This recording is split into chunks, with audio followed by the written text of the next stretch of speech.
Hello, Alonzo. What is up, Joe? Good to see you, my brother. Man, it is so good to be back. It's my first time seeing the new joint. It's absolutely amazing. So, yeah, I thought you'd been here at the new spot. But no, like I say, you were building this when I did the last one. And this is, when you said you could do everything here, it's like, yeah, this is the bunker. I don't live that far from here. Come on down. So when the bomb hits, I'm like, yeah, I'm going to Joe's spot. Well, if you live in if you're in the neighborhood, you want to use the gym, it's always open. Thanks. Come on down. I'll bring canned goods. Bring water. Bring water purifiers. Yeah. If the shit hits the fan. Bernie had me nervous. Bernie Sanders was just here. He had me nervous. About? Climate change. Whenever someone brings up climate change, it's like a bill that you didn't pay. You're like, fuck. Yeah, it's real. And okay, so now I'm going to do my first shameless plug for my new special. It's out. When is it out now? August 23rd on Amazon Prime. It's You're called one of the new wave of Amazon specials. I'm very excited about this. Yeah, they're testing the water, so it's good to be in. So it's called Heavy Lightweight, and I call it that because I do some heavy topics, and then I mix it in with lightweight shit. Because that's like if you do all heavy, like it's wow, that was depressing. Yeah, and and I talk about the climate change thing, but it's like, to be honest, like, look, I'm a black man, 57. I got like 10 years left. I don't give a shit. You know what I'm saying? Like, statistically, God bless you, millennials. I wish you luck, but I had a good run. No kids. So, nah. By the way, you look amazing for 57. Thank you. Yeah, Black don't crack. Well, and this is what I talk about, right up until the day it does, right? So, like literally, right till the day before I die, I look great. And then, what happened? Some bitch died. From what? Black. Been black his whole life. Shit just caught up with him. He got fucking diabetes, sickle cell, and high blood pressure in the same day.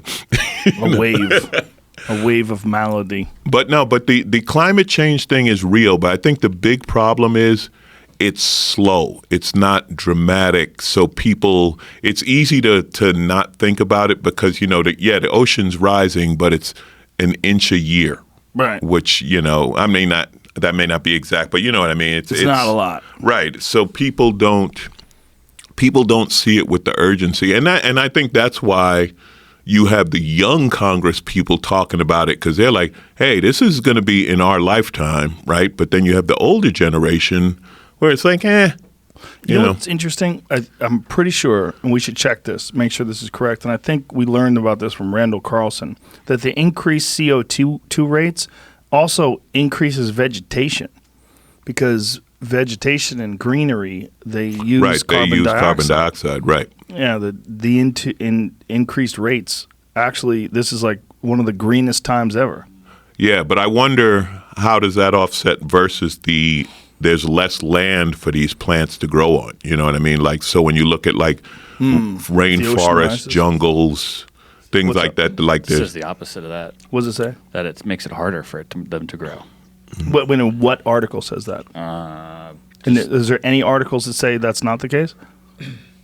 Because it seems like that's not something Randall would lie about. He was talking about how this is like one of the most green times ever, and the increase of forest and green trees. Honestly, I guess I'm seeing both of them then. So the very first things that pop up are high carbon levels make it harder for plants to grow from Think Progress. Second thing, increased carbon dioxide levels in air restrict plants' ability to absorb nutrients. It's from science.gu.se. It's another country, I think Sweden.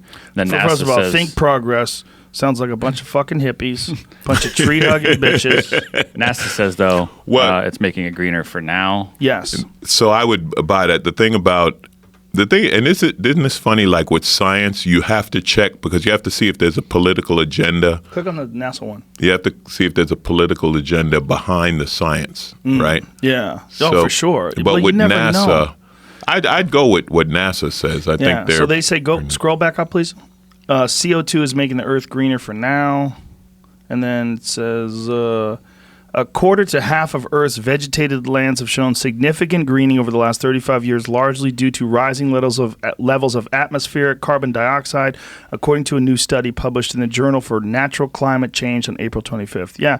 See, an international team of 32 authors from 24 institutions in 8 countries led the effort, which involved using satellite data from NASA's Moderate Resolution Imaging Spectrometer and the National Oceanic and Atmospheric Administration's Advanced Very High Resolution Radiometer instruments to help determine the leaf area index, or the amount of leaf cover over the planet's vegetated regions. The greening represents an increase in leaves on plants and trees equivalent in areas to 2 times the continental United States, blah, blah, blah. So Randall was right, I think. But I think either way, we're fucked. And then on top of that, we'll all die in a very green planet. how much, if everything melts, if the polarized caps melt, like can we live in South Dakota or some shit? I don't know. I don't think Can so. we make it in I don't. deep inside? I don't think so. Like they want California to fall into the ocean, right? You always hear that. Right. Texas. It's like, yeah, and the tidal wave will kill you. Yeah. You know what I mean? Kill everybody. So I don't know. I don't think that's safe because it would be such a drastic change. I mean, right? So much of the Earth's weather is controlled by the polarized caps, the magnetic poles, the rainfall, glaciers, and it's all interconnected. Right. That's So- why the hurricanes are getting stronger, right? Isn't that the speculation? Yeah. So if you lose, like the oceans control the Earth's climate because the water, having to do with evaporation and so on. So By the way, for sure, you shouldn't be getting weather information from you or me. listen, we got two expert scientists here. We've been talking about this for minutes. And thinking about it for hours, all told, over our lives. But no, it's real. Yeah. But it is something. I think it's definitely younger people are going to be more interested because it could be a major thing. Like if you're 30 now, when you're 60, this could be a real big issue. It's a bad time to buy real estate in Miami. No, you don't. Well, You don't when want is that. a good time to buy real estate When in you got Miami? a lot of coke in your pocket. And you look at a party, you found out you have stage 4 cancer, but you do have a large bag of coke. I love that you mentioned that because this has been a thing. So the weed industry being legal, right? And they say there's all this money that people can't figure out what to do with, right? The banks don't want it. Like Miami was built with cocaine money. What happened to those money laundering guys who cleaned up all of that money, built all that real estate? Like, where are they now? It's a different era. I can't believe that there's not people out there who can figure out how to clean this weed money and boost the economy. They will be able to figure it out, but it's going to take a long time. And the people that are trying to figure it out right now, like the weed dealers that are selling it legally, but then they have all the stockpiles of cash, they hire mercenaries. I mean, they hire Blackwater guys and shit, fucking special ops guys to watch their money. They really have to. My old condo, I rented out, right? So I was renting to a guy.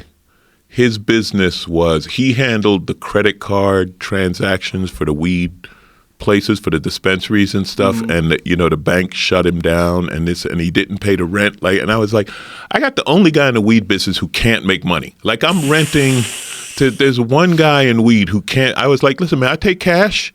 Just pay the rent. Like how can you? You're selling weed. Everybody's buying You're it. selling weed on credit cards, and you can't pay your rent. How did I end up with this guy? Loser. People are flying here to get some weed. Yeah, They're flying they into tour California. now. Yeah, They it's weed tour now. tourism. And my guy, nothing. You know who really took it on the fucking chin is Amsterdam. Remember when people were Yeah. talking about going to Amsterdam? Let's go to Amsterdam and get high. Yeah, Like, you can get high here, stupid. right. Nobody's They still going got to hookers Amsterdam in anymore. windows, though. That's true. They still got that. That's true, but who's been there before you? If you could just see the line of, if you see a video montage of all the guys coming into this Yeah. hooker, like just over the last couple of weeks. Joe You're just like, ruined whoa. Amsterdam tourism. Yeah. The Amsterdam Tourist Board is like, why is he picking on us? What did we do? Well, they have good fights over there, but they fucked up when they made mushrooms illegal. They stopped people from selling mushrooms in the cafes. Now, is that because why would they do? I don't understand why they would do that. Because I was going to Dorks. say it's something that Dorks they go over can't there regulate, but No, it's dorks go over there and blow their brains out. They eat too many mushrooms and freak out and try to jump in the river and Yeah. that's what it is. It's Okay. dorks. It's always dorks. They ruin everything. yeah, it's one of those. It's weird. It's weird to me because it's like, listen, if you can't get a handle on your drug tourism, Yeah. just don't do it. But I don't know. It could be done correctly. I think if you want to do drug tourism correctly, first of all, you need to check people, make sure they're okay, find out what kind of medication they are, and like do a blood test on them. Find out what kind of medication. Oh, look, you're on SSRIs. You didn't even tell us. Hey, stupid, you're not supposed to take this stuff. Right. This is going to fuck you up. Next, you know, and really, really test them. Then, you know, find out about their psychological history and start them off with a nice light dose. Today's Tuesday. Today we're going to give a nice light dose, like a half a gram.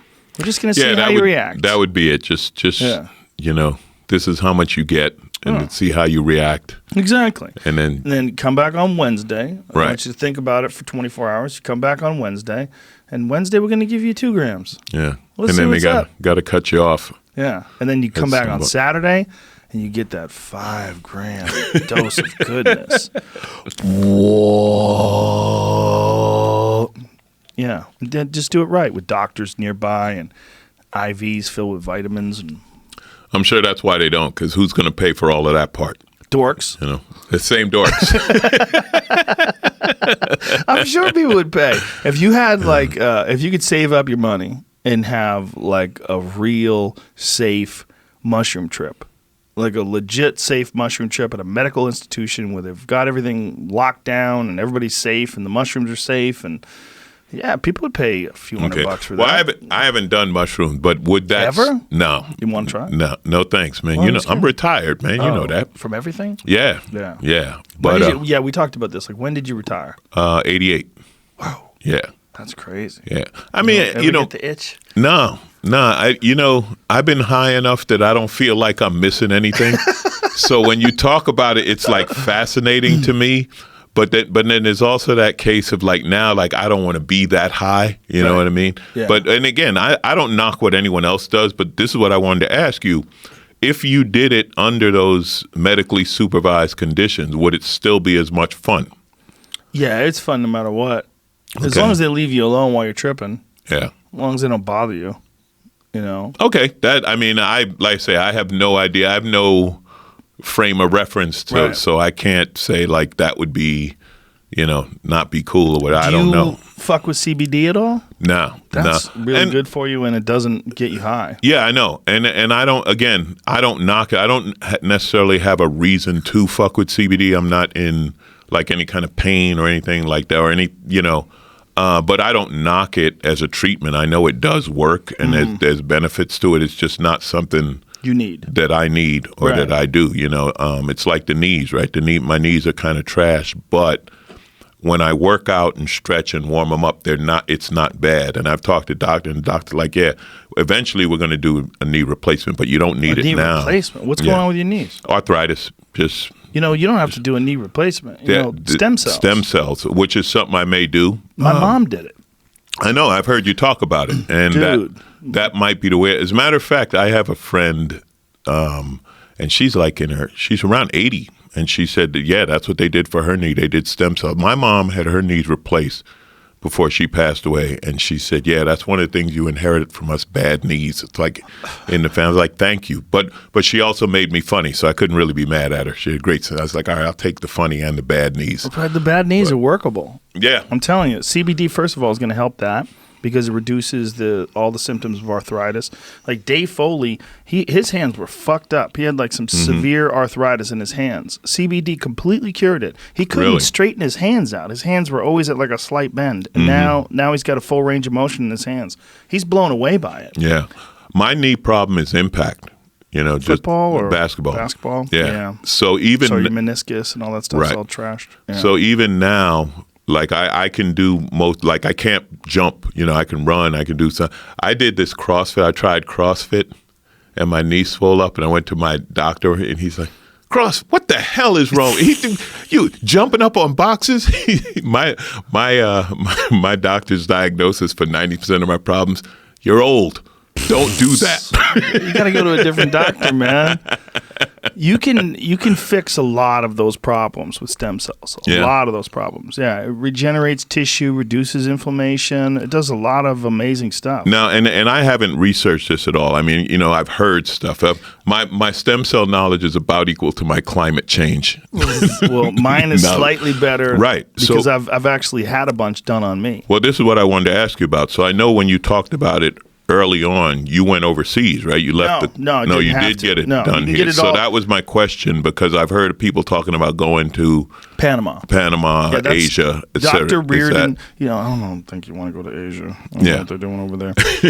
but Dr. Reardon, who's the guy who treated Mel Gibson and Mel Gibson's dad, he actually treated my mom. Mm-hmm. My mom was in risk of a knee replacement. She's in pretty bad pain. And the doctor's like, you got to get a knee replacement. I'm like, okay, maybe you have to get a knee replacement. I go, but before you do that, let's send you to Panama, and they'll do this full 3-day stem cell procedure. They use IV stem cells.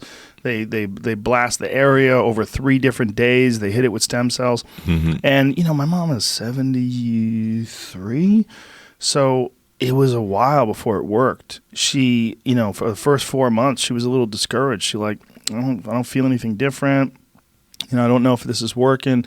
And then somewhere around 5-6 months, she started feeling a lack of pain. Mm-hmm. And the pain just stopped being like a part of her daily life. Right. And then now she could walk and it's not bothering her. She goes, I'm walking with no pain. I can walk up hills with no pain.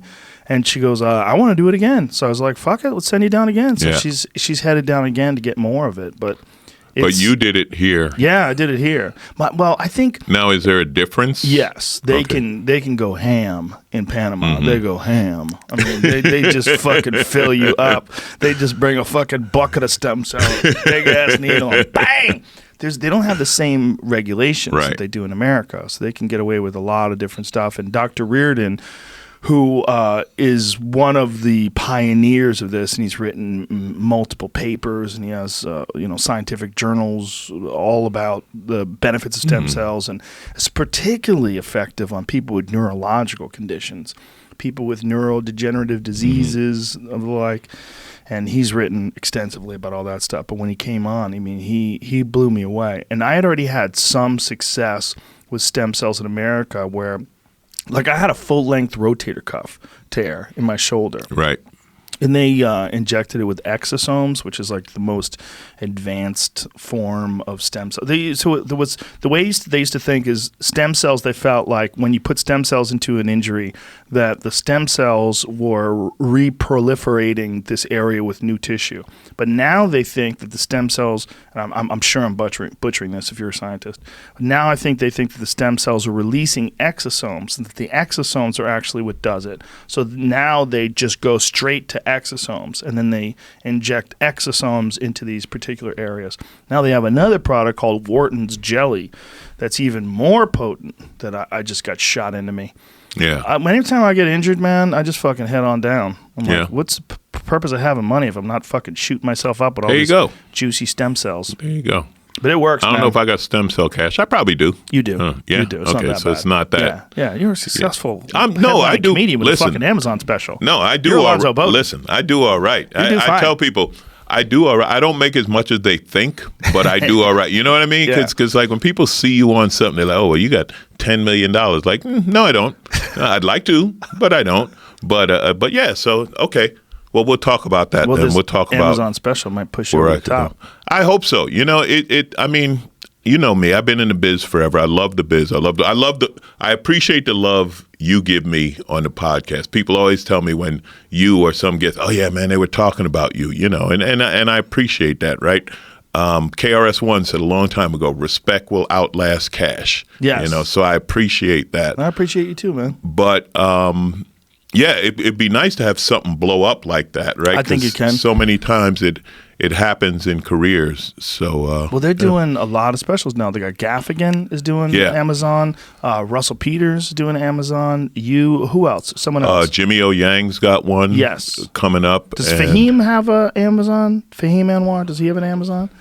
But there's a lot of like really funny people that are doing it, and as long as they put the money into promotion and let people know, I mean, they're doing great right now with Marvelous Mrs. Maisel. Yeah. And they have a lot of new Amazon Prime series, like that Fleabag's supposed to be hilarious. They have a lot of good series that they're promoting that people are really getting into. And if you have Amazon Prime, like if you order shit with Amazon, you get free Amazon TV. TV, yeah. People don't even know that. I know. And it's good. Yes. You know, Amazon is legit, good Super streaming. legit. And yeah. So, I'm rooting for them 100%. Yeah. And there's, look, Netflix has almost I mean, they have got the market kind of cornered until Amazon came along because nobody wanted to do them on Comedy Central anymore. Comedy Central's great. It's better than no special, but it airs once. That's the problem with Comedy Central. Yeah. It airs once, and then It's not in this day and age, man. I think HBO is still the big one. You know, As far as television, yeah. Yeah, as far as a TV 1 hour, like HBO is good. But Showtime was good to me. Showtime put on a couple of specials. Well, Showtime made Sebastian. Oh, big time. Made Sebastian. Big time. You know, he just clicked with Showtime. And it's funny how that happens because you really can't say why. Yeah. You know, that certain ones do. And that's no disrespect to Sebastian. It's just, certain things take off and then others don't. And it's like, well, I mean, it was really good. I mean, I remember seeing like I say, no disrespect to him. No, Sebastian, he's a great comic. He's been around. He's worked. You know what I mean? It's not like he just fell out of the sky, got a special, and didn't have anything behind it. No, the guy's a comic. He's real. Before him, who blew up on Showtime? Gallagher. He might be the last guy that blew up on Showtime before Sebastian, right? I mean, if you stop and think about it. Yeah. Who the fuck else? It's like Sebastian and Gallagher. Those are the guys who blew up on Showtime. Let me think. Who else? Yeah, that's comedy-wise. Dana Gould had a special on Showtime. Who else? Well, Showtime did a few, like Billy Gardell had the new comics thing. He tried to break some new comics on that. Oh, like a Rodney Dangerfield type deal? Mm-hmm. And, but yeah, you're right. Yeah. But again, that's where our business, like this business is fickle, right? Because they're always trying to figure out, you know, why is this a viral video? You know what I mean? Like, man, that squirrel got more views. We spent $8 million producing this series, and that squirrel got more views than we, you know, and it's like, why? No one knows.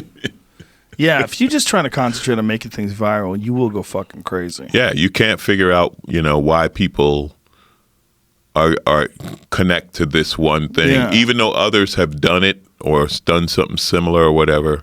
Yeah. And then, it's a tricky fucking business. And then how about YouTube? Like Russell Peters blew up because of YouTube. Absolutely.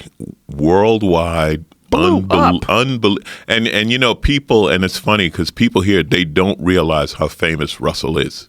Well, it's because great he's not that famous. He's not as famous here. No, he can hang out over here. Yeah. He could go places, and he lives here. Right. He's like got the best of both worlds. Because that motherfucker sold out the O2 Arena 2 nights in a row. I know. That's like 20,000 plus people. You know who's like that? Jimmy Carr. You know Jimmy? Oh, sure. Yeah, he's hilarious. Yeah, Jimmy's hilarious. And like internationally, Jimmy is he's a monster. Unbelievable. But here, like they check his ID. Yeah. You know, like he'd pull out the black card and they'd be like, let me see your ID. Yeah, exactly. Yeah. Yeah, I mean, he does those roast shows over here. Yeah. And stuff along those lines. But yeah, he doesn't have nearly, but he's working here more often. Yeah, he's developing. I saw him in Montreal and he said, he's developing his audience in the States. So now he's doing like small theaters here. He says, obviously, if he goes anywhere where people from the UK are, like, so when he's in a big city and there's a lot of Brits, then he can sell out. Like New York or Boston or something like that. Yeah, he's a great writer. Oh, man, that guy's funny. Sharp. Just, and so British, like so dry and completely inappropriate. Yes, yes. You know, that's what I love about him. We do, in Montreal, we do this benefit show for Hope and Cope, and it's like a rehab medical facility. You know, there's some cancer patients in there and people with other, and Jimmy just opens like, I got to hurry up. I don't have much time. Well, I have time. That was his opening joke, and they loved it. They fell out, you know. And he's like, any of you here last year? No, probably not. Anyway, don't you think at this point most comics go to Montreal to hang out with other comics? Oh, absolutely. We call it summer camp, man. Yeah. You see, you see friends, and like I see him there every summer, right? And then you see people who you just don't see or don't bump into, you know, regularly in your regular whatever, and you get to hang out. Yeah. And then there's always new people you meet. Like this year, I met Nick Kroll, who was cool. He's great. And, because I like Big Mouth, Yeah. his cartoon, and Pete Holmes. And Pete Holmes was hilarious because he was doing this thing at the roast called Mean Pete.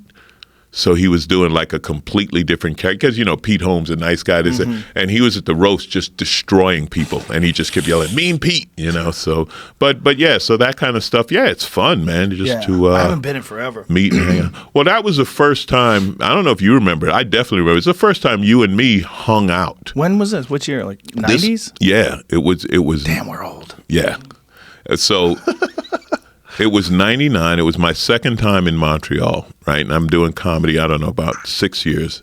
So I'm still like new. But I knew you from from Laugh Factory and from around town.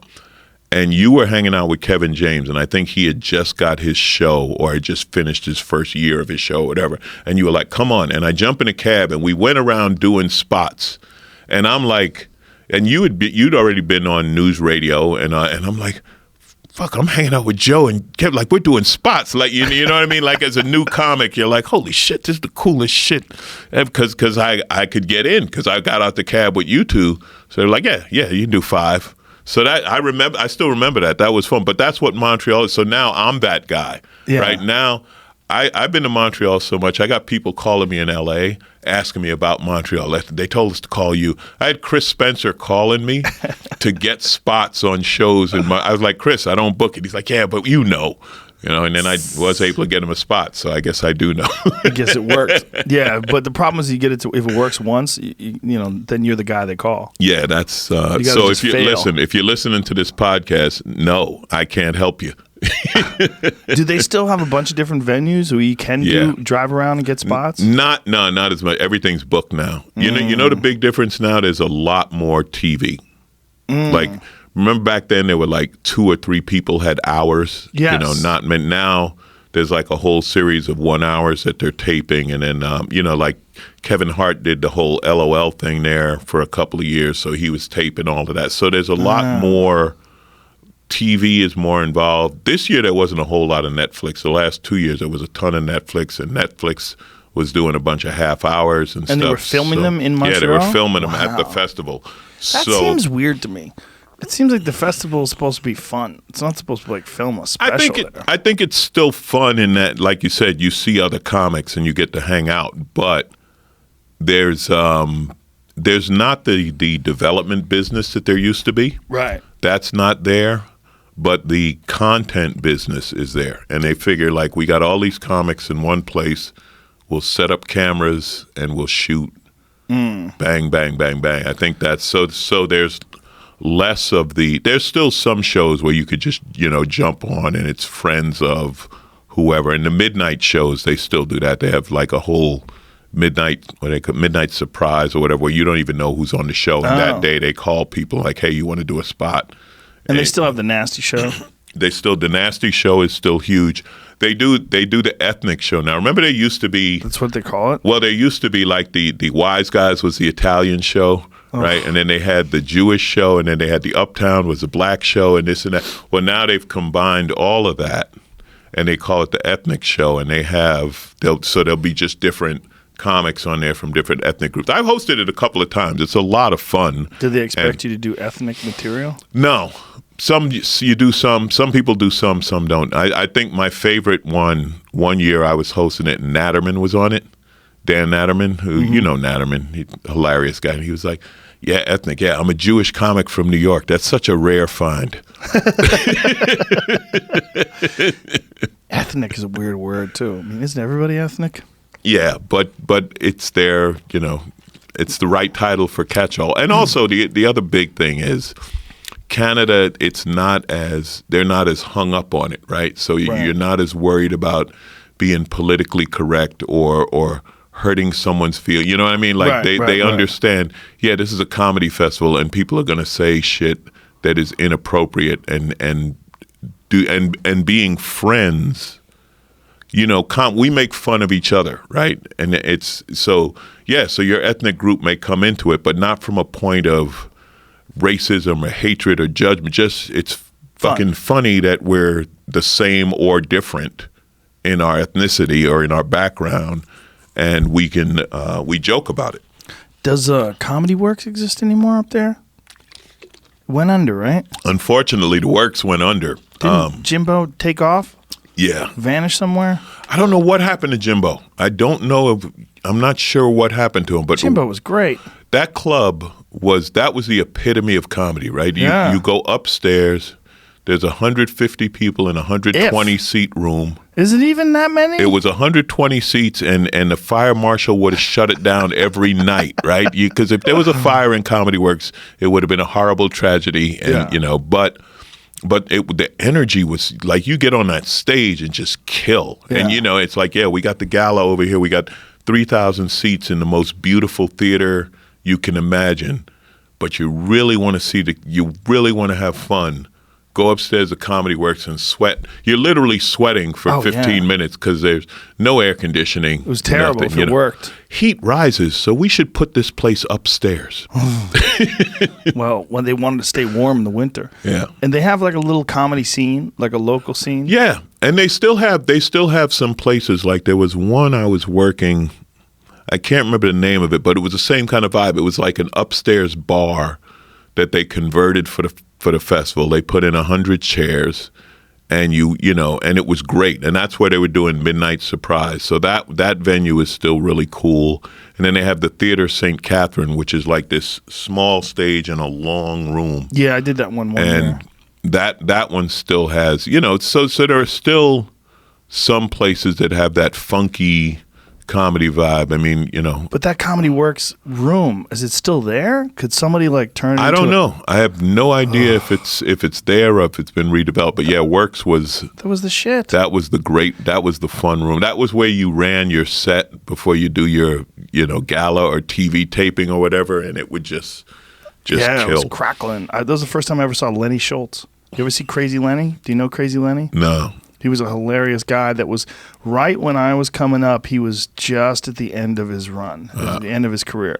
He's this wild, crazy old man who'd bring props on stage. But it was like his attitude was like so fun, just a maniac. Like he would pull up he had a Smokey the Bear doll. And he was like, only you can prevent forest fires. And he just yells, fuck you. And he punches his bear in the face.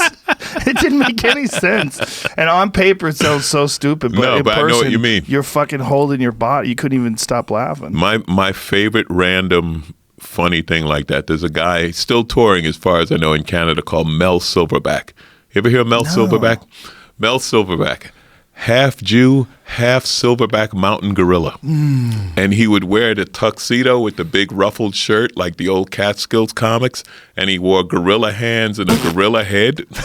And I'm telling you, and he would do these old Catskills style jokes. With a gorilla mask on? Oh, man, Joe. He auditioned for Last Comic when I was a judge. We were falling out. Jane Goodall. She's a whore. You should have seen her with those chimps. It was disgusting. Like he would do. And apparently he's a thing in Canada. Like he's a late night dirty comic tours Canada. But it was the dumbest thing. But to see it, I mean, we were pounding on the table. We could not breathe because it was all old, cheap one-liners like the Catskills, and he had the suit. And he was a gorilla, and he would put it all in. So it was all from a silverback mountain gorilla point of view. Like, what's your point of view? Silverback mountain gorilla is how I see the world. But the good thing about that act too is like he could die and somebody could just take his spot. Yeah, somebody could take over. And the thing was, we picked him for Last Comic, right? But then this is where TV kills comedy.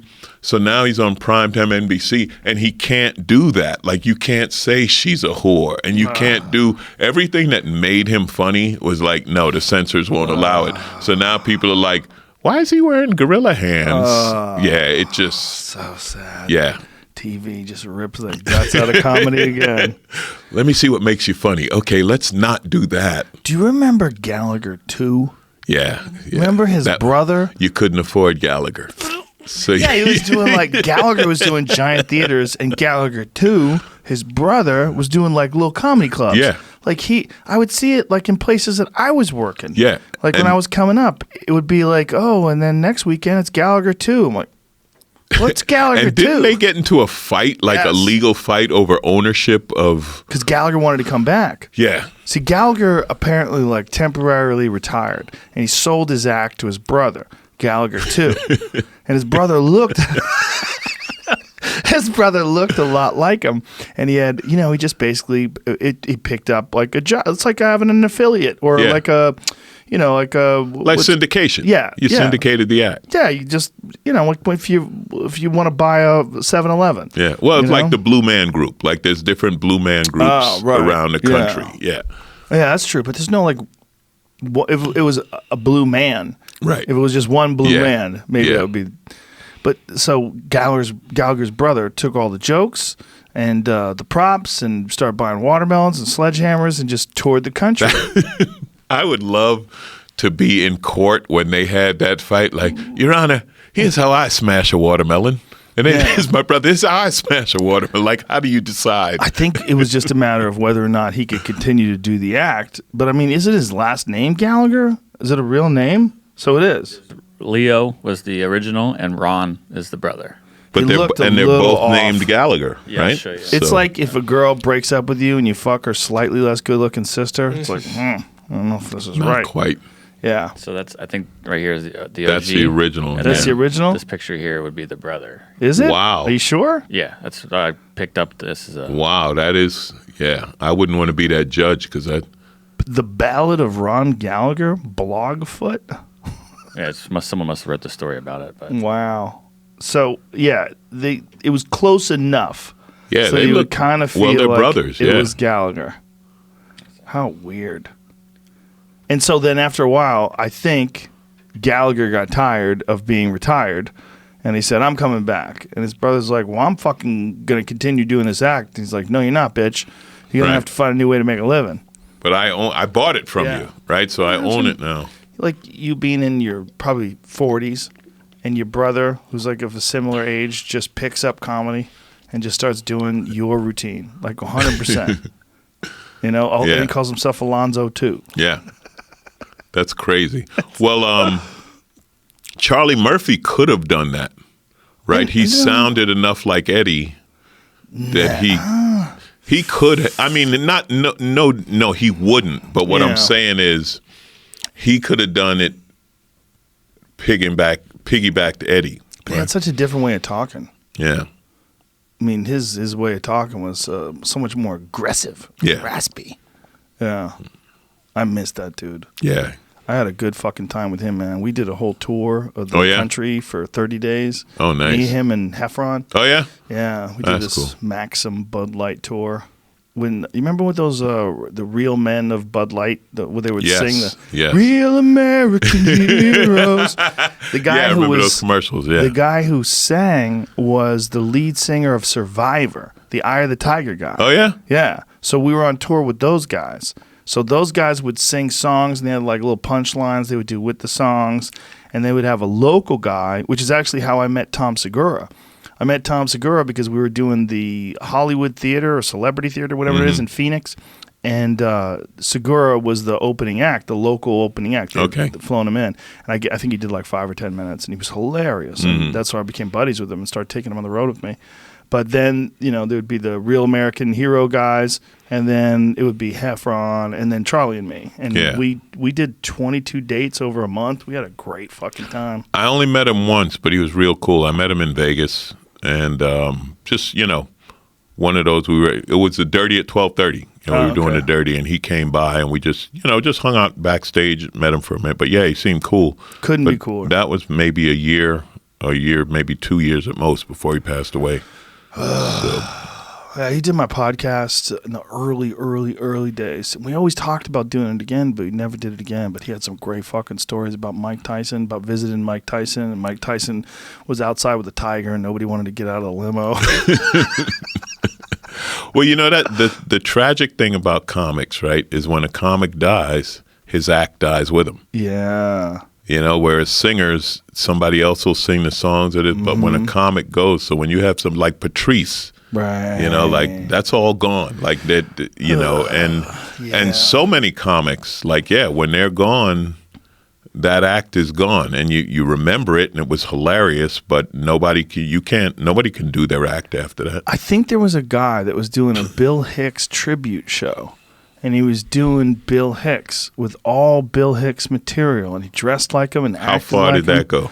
It died that day. Yeah, I don't know exactly. See if you can find that. There's I think they were trying to do that, almost like someone trying to be like Mark Twain. Like you could do a Samuel Clemens one-man show and read the works of Mark Twain with a goofy mustache on. Right. Well, it's like in Vegas, the Rat Pack. You know, Right. they can do that. Right. But it doesn't work with comedy. You could do the Rat Pack. You can't do Don Rickles. Right. You know, you can't do it. No, you can't. Yeah, Vegas is a weird place for fucking impersonators, right? That impersonator life, I can't imagine it because some of them are so deep into it. Like we worked, I do these jazz cruises, and they do other cruises. So they had an 80s cruise, and we had a Michael Jackson impersonator. And this guy stayed in character for the whole cruise to where you want to say, like, yo, man, you're not Michael Jackson. Like, I mean, he was like getting off the ship in port. You know what I mean? Like when you go to the shops or have lunch or what. Michael Jackson, the whole full outfit, glove. The hair, the makeup. Whoa. It was weird. Like, and you know, it's kind of a strange talent, right? To be like, yeah, I'm this person. So Right. so what if that person didn't exist? Who are you? What's Right. what's your thing, you know? And I heard the Prince guy is like that. I don't know, but I've heard that there's a Prince guy who had surgery to look more like Prince. Oh, there's a few Michael Jackson guys that had surgery to look like Michael Jackson. What do you got, Jamie?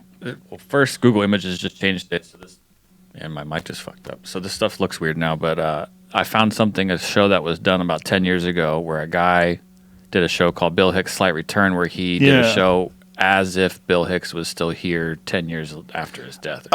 With like new material? Yeah. The fuck out of here. That's even with that. worse. That's disgusting. That's even worse. I'm How going dare you. to project what Bill Hicks would have thought of today's How dare you? world. Yeah. It was in London. It wasn't. I don't know if it was even here. Fucking London. Settle down, London. Stop trying.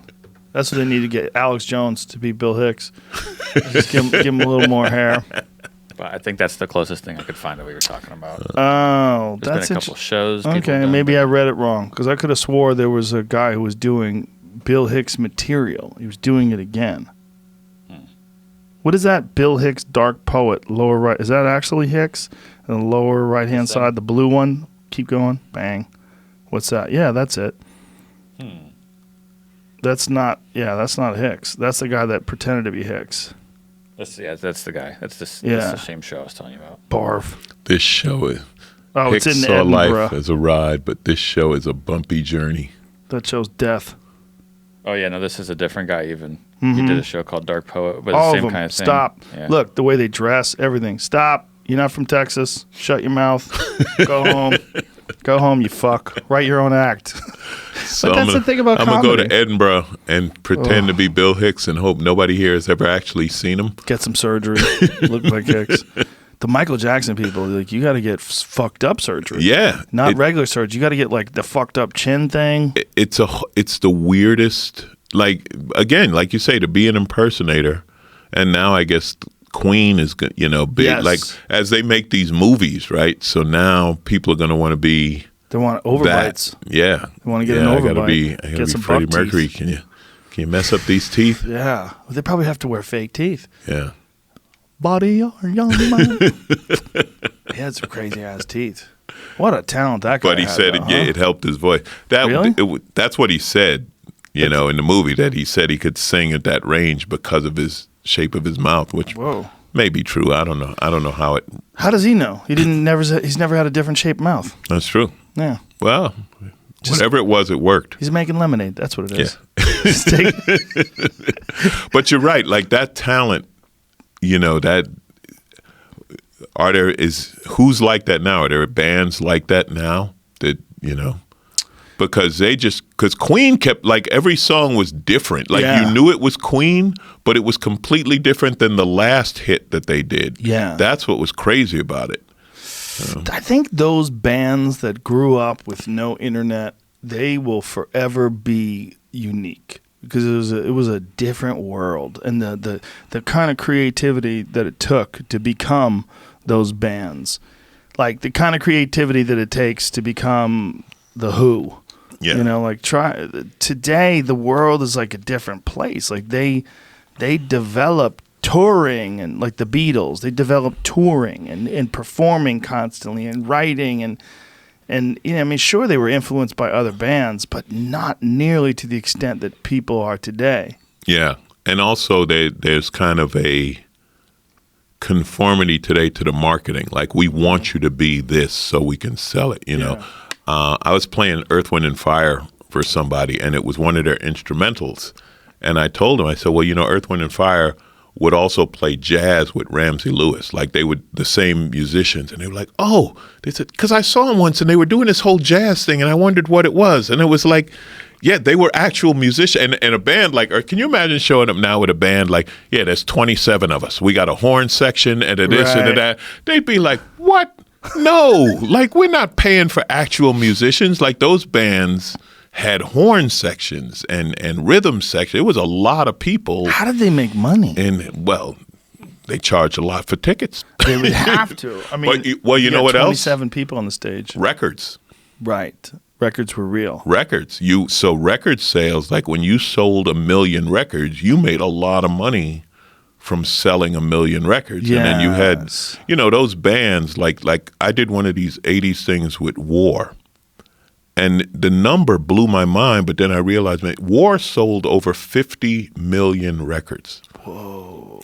Right? But then when you think about it, yeah, they had a hit every summer for like 6-7 years, right? Like, Why Can't We Be Friends, A Lowrider, on it. They had a whole list of hits. Like, every one of the songs would start playing. Like, oh yeah, I know this song. I know this song. You know? 50 million records. So, and how much do you think each record cost? $10? Yeah.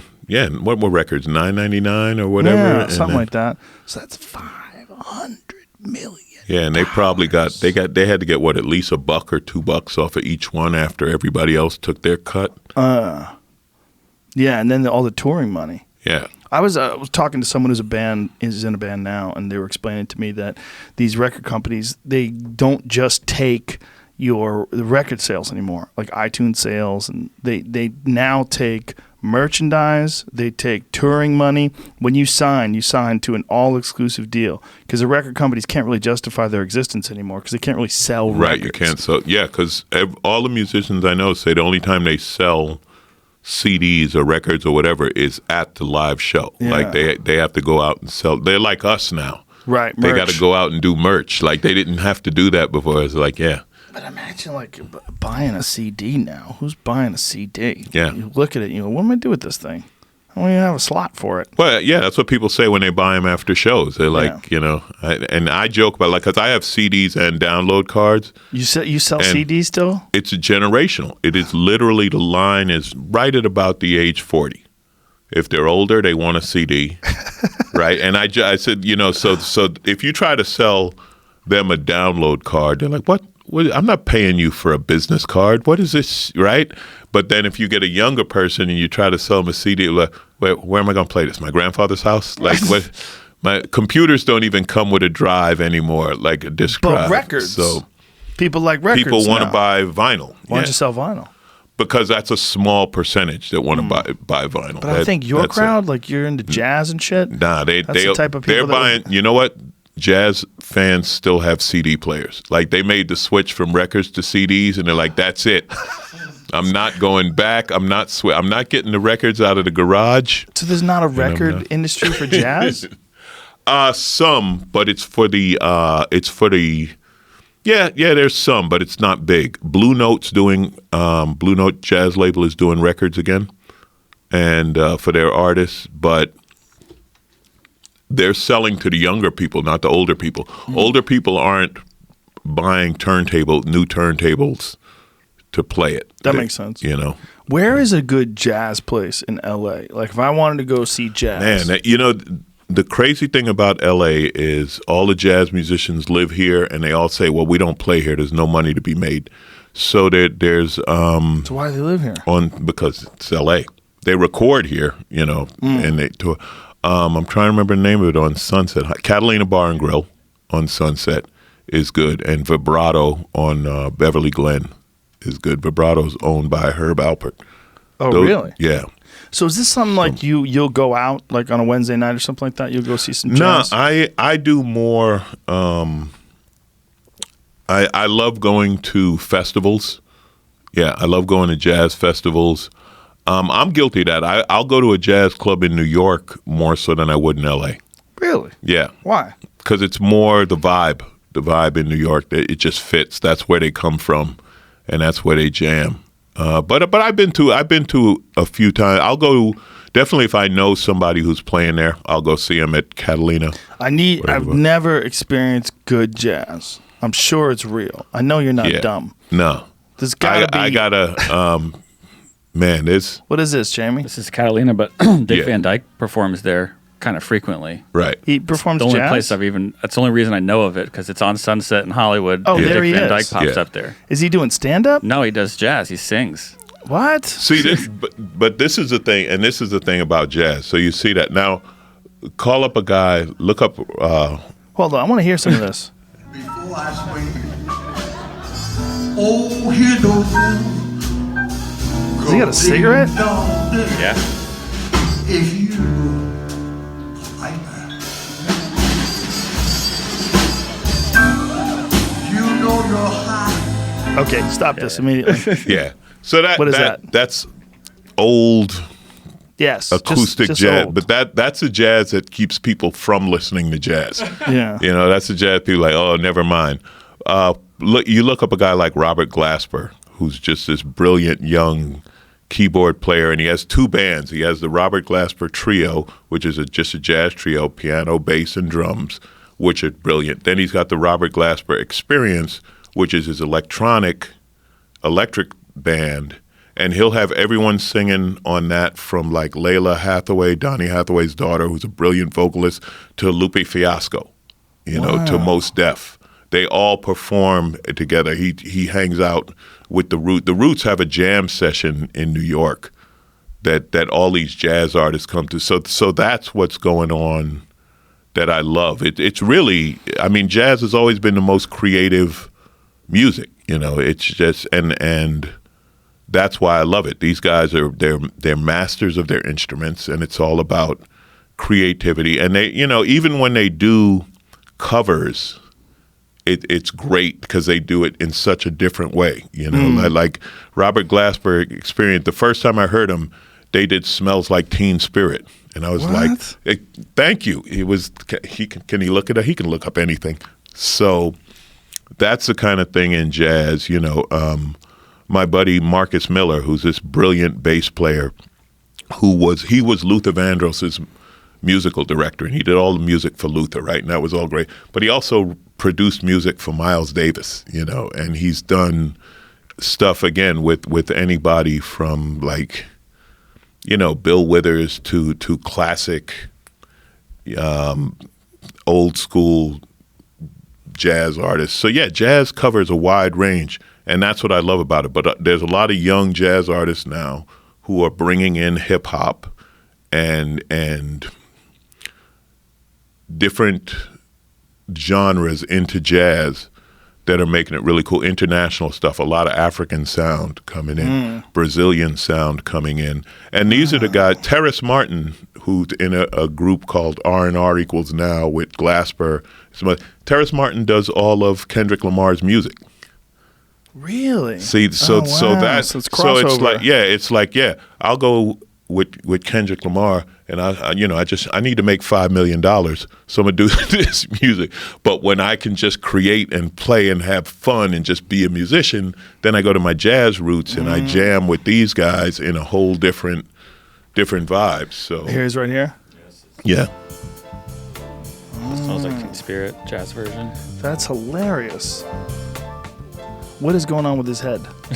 What is up there? Is that hair? yeah. Is it a hat? I can't help you with that. That red stripe? I got nothing. Like, what's happening there? No, Is it's that a hat. That's a hat. Yeah. Like, that can't be his hair, right? Interesting. So he's using a vocoder, so as he sings, it comes through the instrument. Wow. These guys got to be high.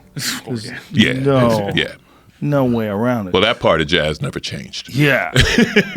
That's Miles Davis has always been fascinating to me. Like, out of all the people in musical history, like, he's always been like with this one dude, but I was like, wow, I would have loved to have met that guy. Me too. He was so fucking intense. Marcus, played in his band and knew him. I would have loved to have seen him, just to see him live, because, he did a record called Kinda Blue, which is the biggest selling jazz record ever.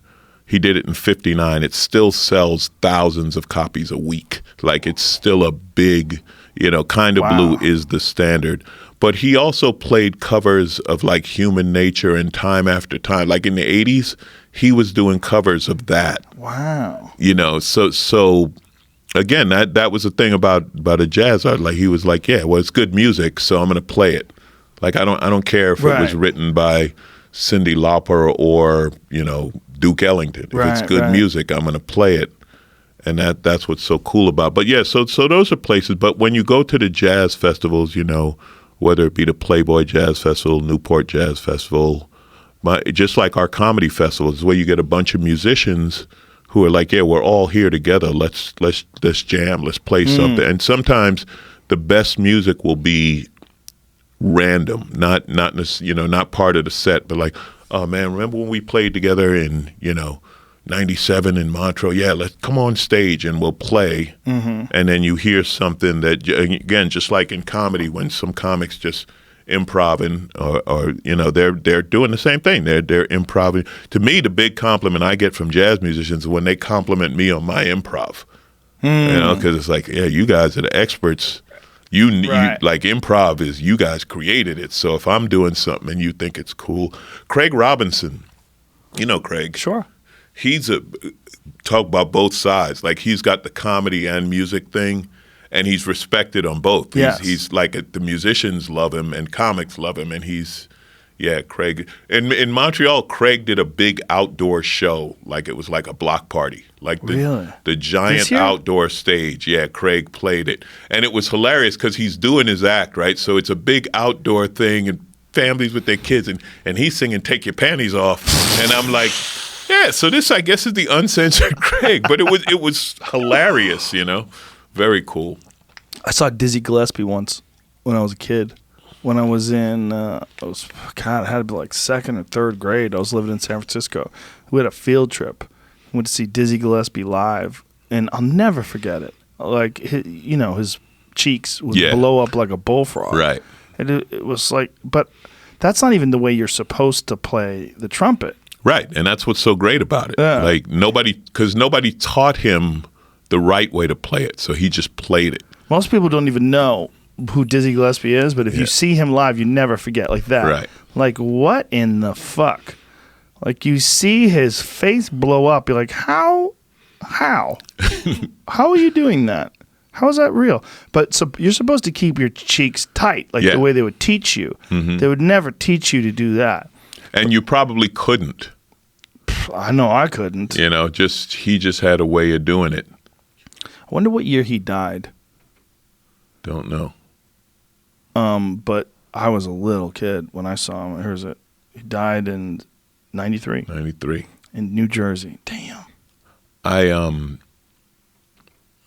met Arturo Sandoval, and they did a movie about him. Andy Garcia did a movie about him. So Arturo's he's this Cuban trumpet player, and I want to say he was telling the story, and I want to say it was Dizzy Gillespie, who was in Cuba, and Arturo was like driving him around, right? This is like I guess it would be in the late 50s, maybe early 60s. And he asked Arturo what he does. And it's like, Arturo's like, oh, I play the trumpet. But the Cubans were like, oh, yeah, that's Arturo. Like, all the Cubans knew who he was. So he played, and Dizzy Gillespie and the head, I want to say it was Dizzy. I might be wrong in the name. But they went to the U.S. State Department, the head of CBS Records, and said, we have to get him in the United States. Like he has to be here. And they did it. The State Department got an Arturo. Now imagine this, How'd Joe. they get him? They went to the State Department. It was an artist thing. They said, we want this guy to come to the How'd U.S. they sneak him out of Cuba? I have no idea. But no, they didn't sneak him out. It was a state-sponsored thing. Like they So got he came him. over here to perform and then went back? No, he came over and stayed. But this was the crazy part. This is the part I can't imagine. So he flies from Cuba into LaGuardia Airport. And they take him straight to Carnegie Hall for sound check. Whoa. And he plays Carnegie Hall that night. I mean, can you imagine? Like, imagine your first gig, right? Like somebody saw you, I don't know, Rodney Dangerfield saw you at a club in Boston. Brings and he you to was Madison like, Square Garden. Okay, Joe. Oh my God. It's a crazy story. But to this day, Arturo is like, when he plays the trumpet, it's him. Like he hits notes on the trumpet like only dogs can hear. Like he's famous for this super high notes and stuff like that. But yeah, that's what I love about it. So I love the creativity. And then, Marcus was telling me, because he's from New York, from Queens, 70s, 80s guy. He said, well, you know what happened with hip hop? He said one of the things was they took music out of the schools, right? They they don't teach. You can't take an instrument anymore. They were like, it's out of the budget, blah, blah. He said, well, you can't stop people from creating. So these guys, they didn't have musical instruments, but they had records. So they just started making music with their records. They just started mixing the records and coming up with new sound. And it was like, yeah, that kind of makes sense. If you're musical and nobody teaches you to play an instrument, but you have these records, you're like, all right, well, what if I played this and this at the same time? Right. Right. And then the next thing you know, they made that hip hop, which that hip hop caught on. Yeah, that never existed before, right? The idea of mixing two different records together until hip hop came around. No one ever did that with rock and roll, did they? No. And then hip hop mixed in rock and roll, right? Yeah. When Run DMC DMC with Aerosmith, Walk This Way. That blew people's minds. Yes. Because People didn't know what to that do. was like, wait a minute, that's black and a What is white. happening? They can't And they're together. play together. Yeah. Yeah. And There's so much of that now. Adidas was like, yes, they can. And they're wearing Adidas while they do it. Did you ever listen to any of the brand new heavies when Yeah. they did hip hop with the brand new heavies? Yeah. There's a it's a heavy rhyme experience. Is that what it's called?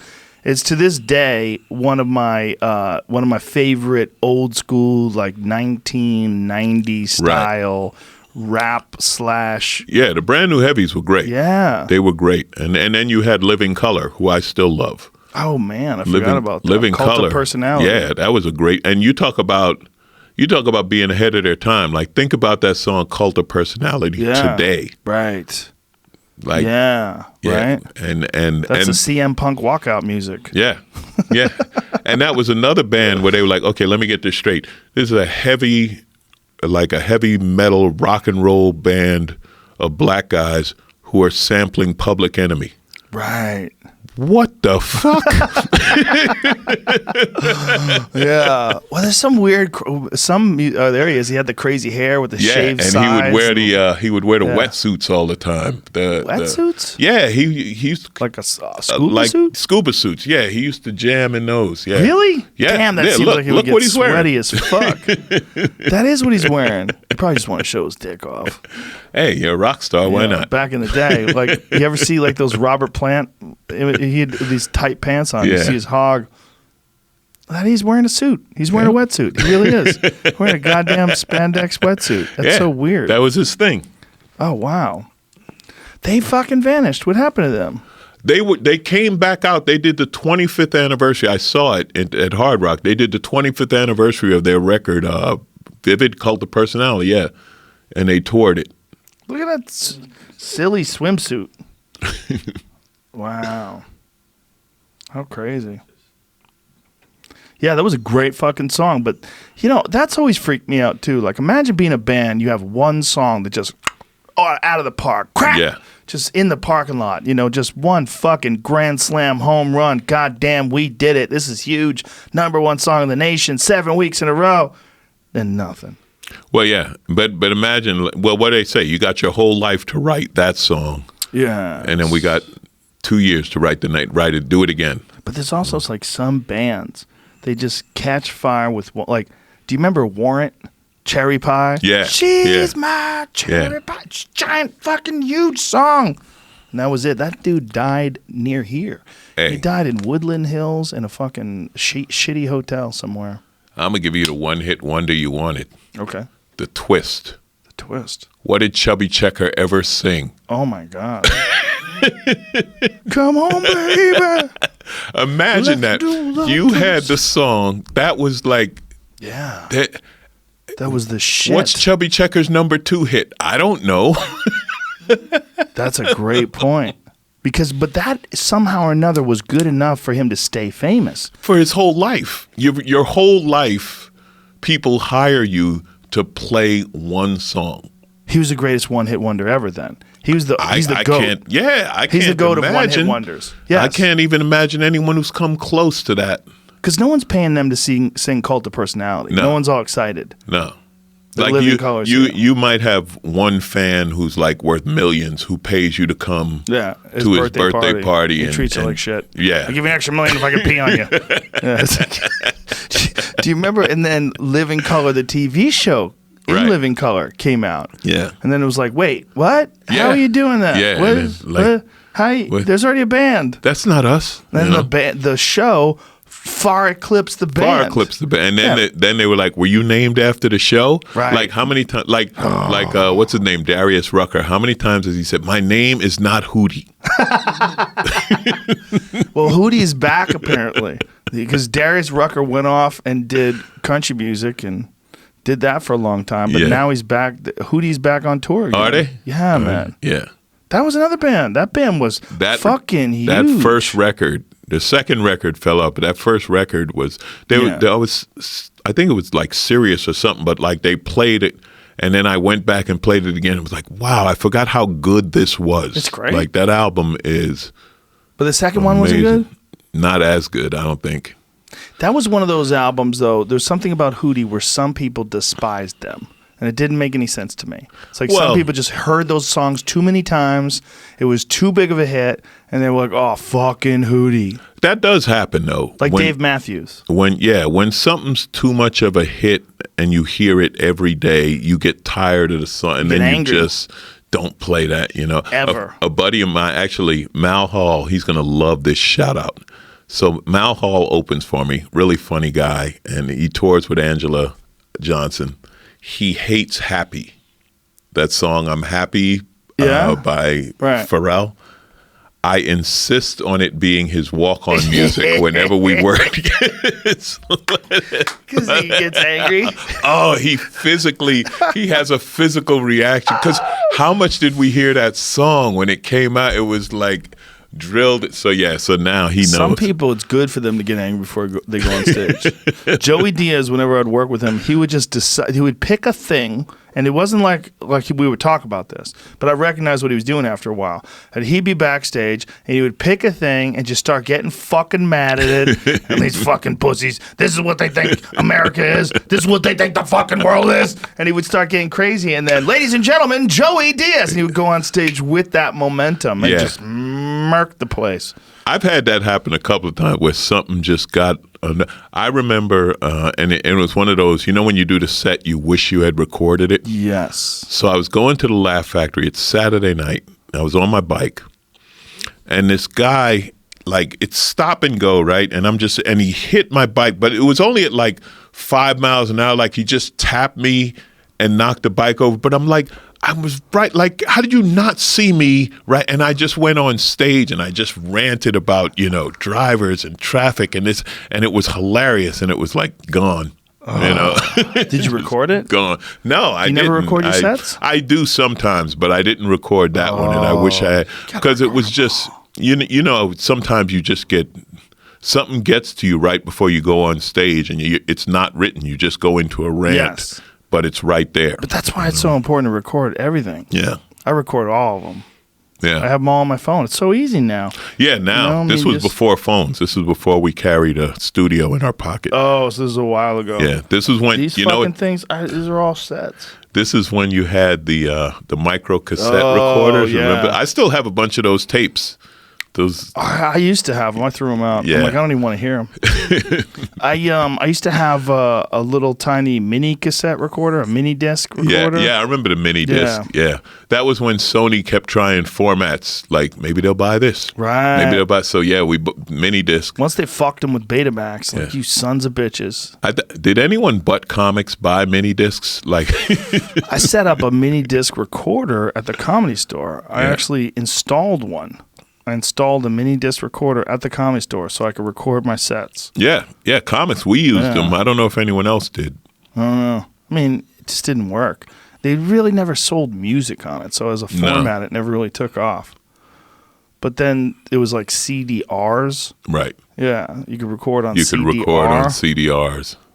Yeah. All that stuff was like, we thought that was the shit. It was Well, incredible. I could make my own CDs, write on it with a Sharpie. That's technology, man. It happens so fast. Especially in this era. Yeah, I mean, think about how long records existed for. Yeah. I mean, decade after decade after decade, it was just records. And then all of a sudden, compact discs. And you're like, what? Right. Because that started, around 1990? Like, laser discs were first. Right? Yeah. So. And then they have movies that were Laserdisc, Yeah. too. Oh, Yeah. ask my brother.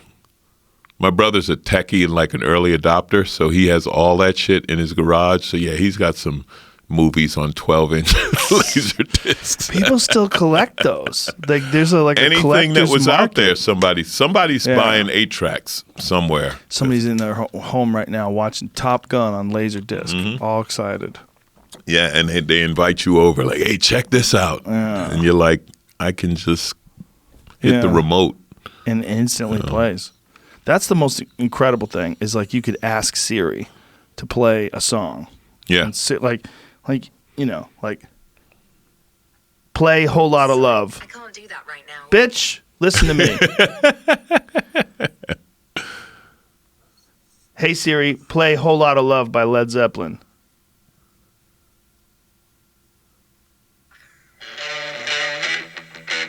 Wait, what kind of a world we live in? Yeah.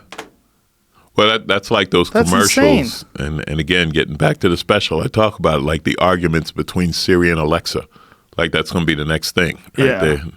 I think Alexa's more of a spy. That bitch is she's listening more. Alexa's listening all the time. Alexa's listening all the time. Siri, you have to talk to her. Yeah. But you hear this story about think. Yeah, we think. We think, but you don't. You know, the privacy's an illusion now. Like Yeah. when people, I'm off the grid. Like, no, you're not. Bitch, you none ain't of nowhere. us. None of us are off the grid. Yeah. So you know they say like your social security number. Yeah, anyone can find it, or Mm-hmm. your credit card numbers. Like anything you do, it's out there. Well, there's a new technology that the government is unleashing that is a weather balloon or a balloon that from 65,000 feet it can watch multiple cars at the same time and track them. 65,000 feet in the air.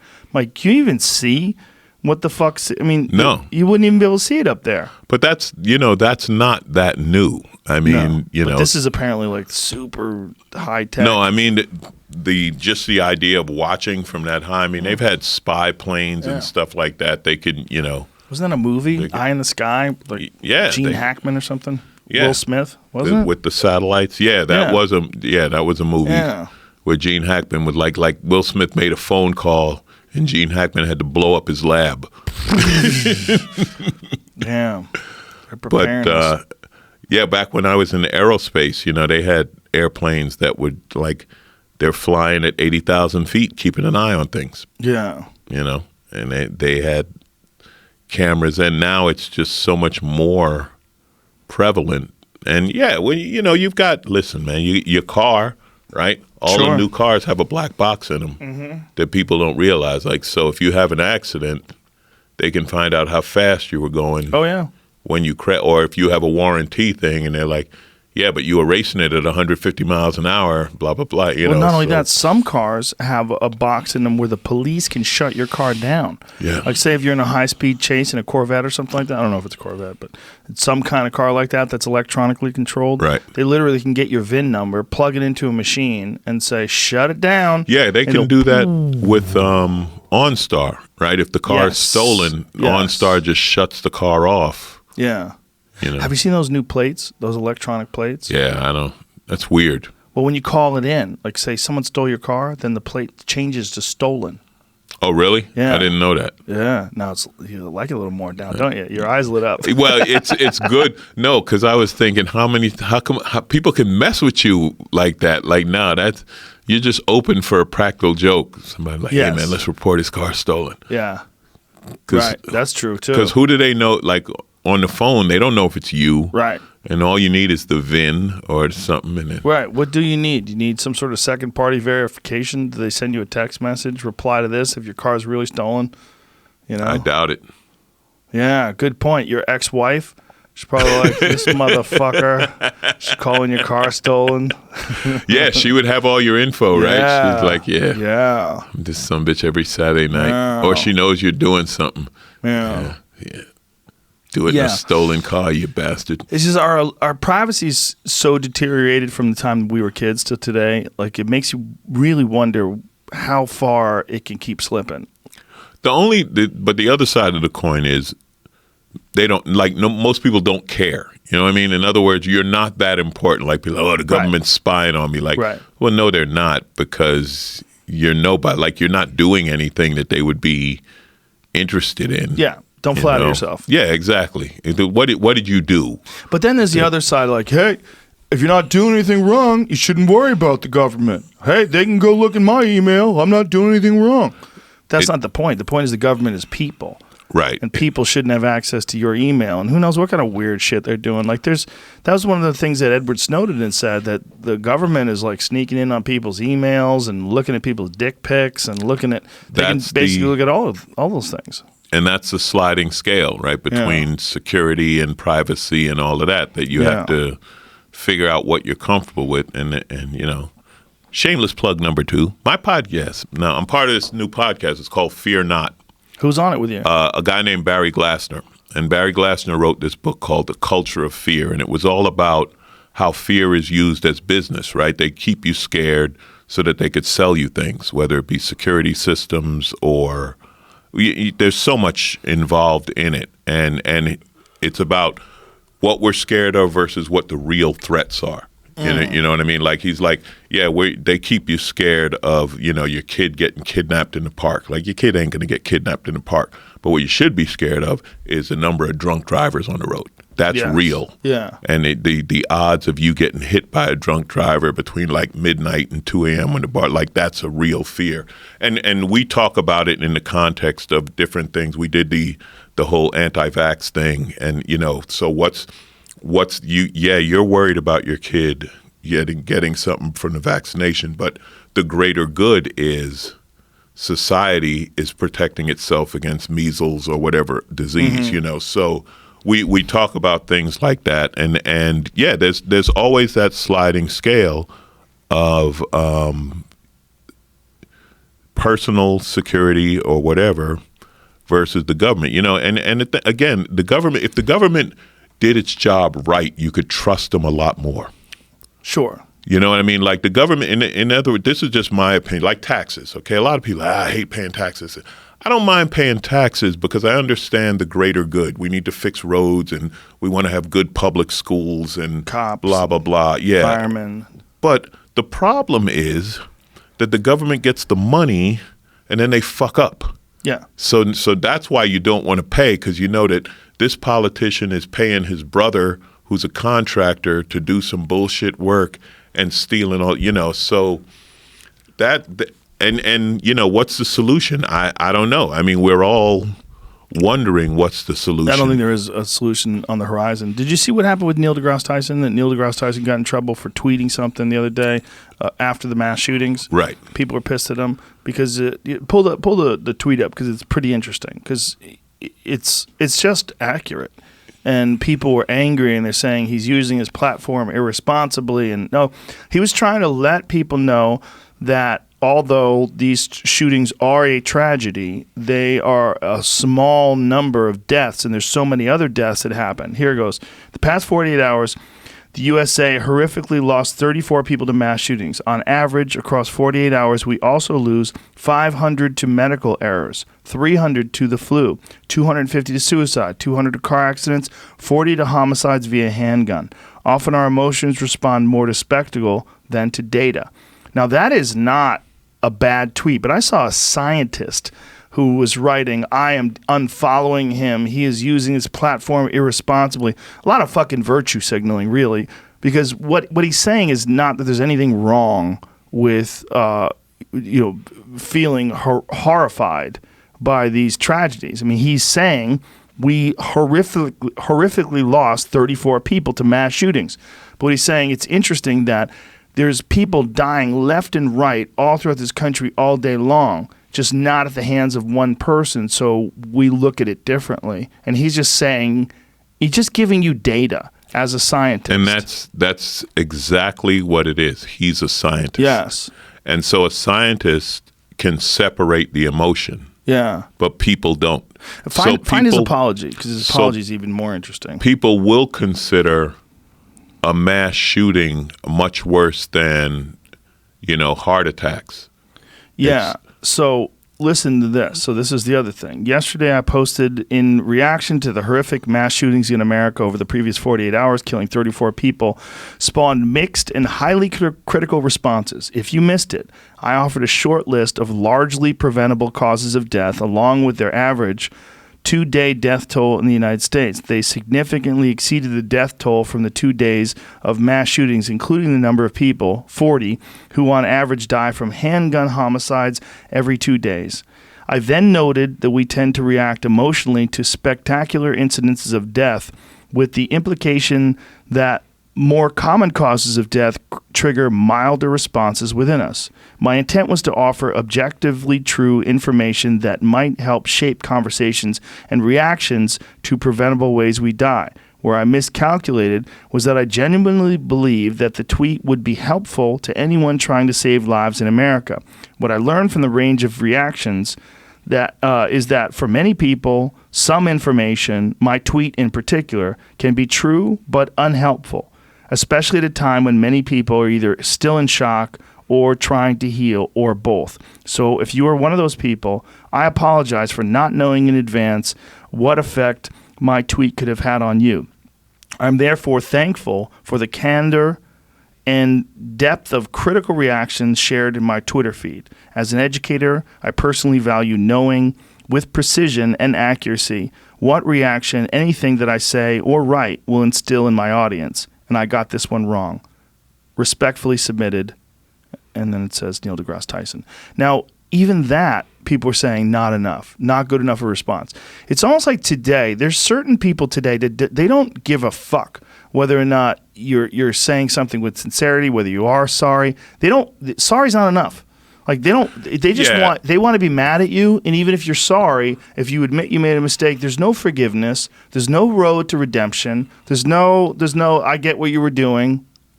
I think that it depends on, as far as is the sorry enough or whatever, depends on the pattern of the person. Now with Neil deGrasse Tyson, this is what I think happened in here. This is my opinion on it. He's a scientist, so he gives information. So he saw this and said, oh, wait a minute.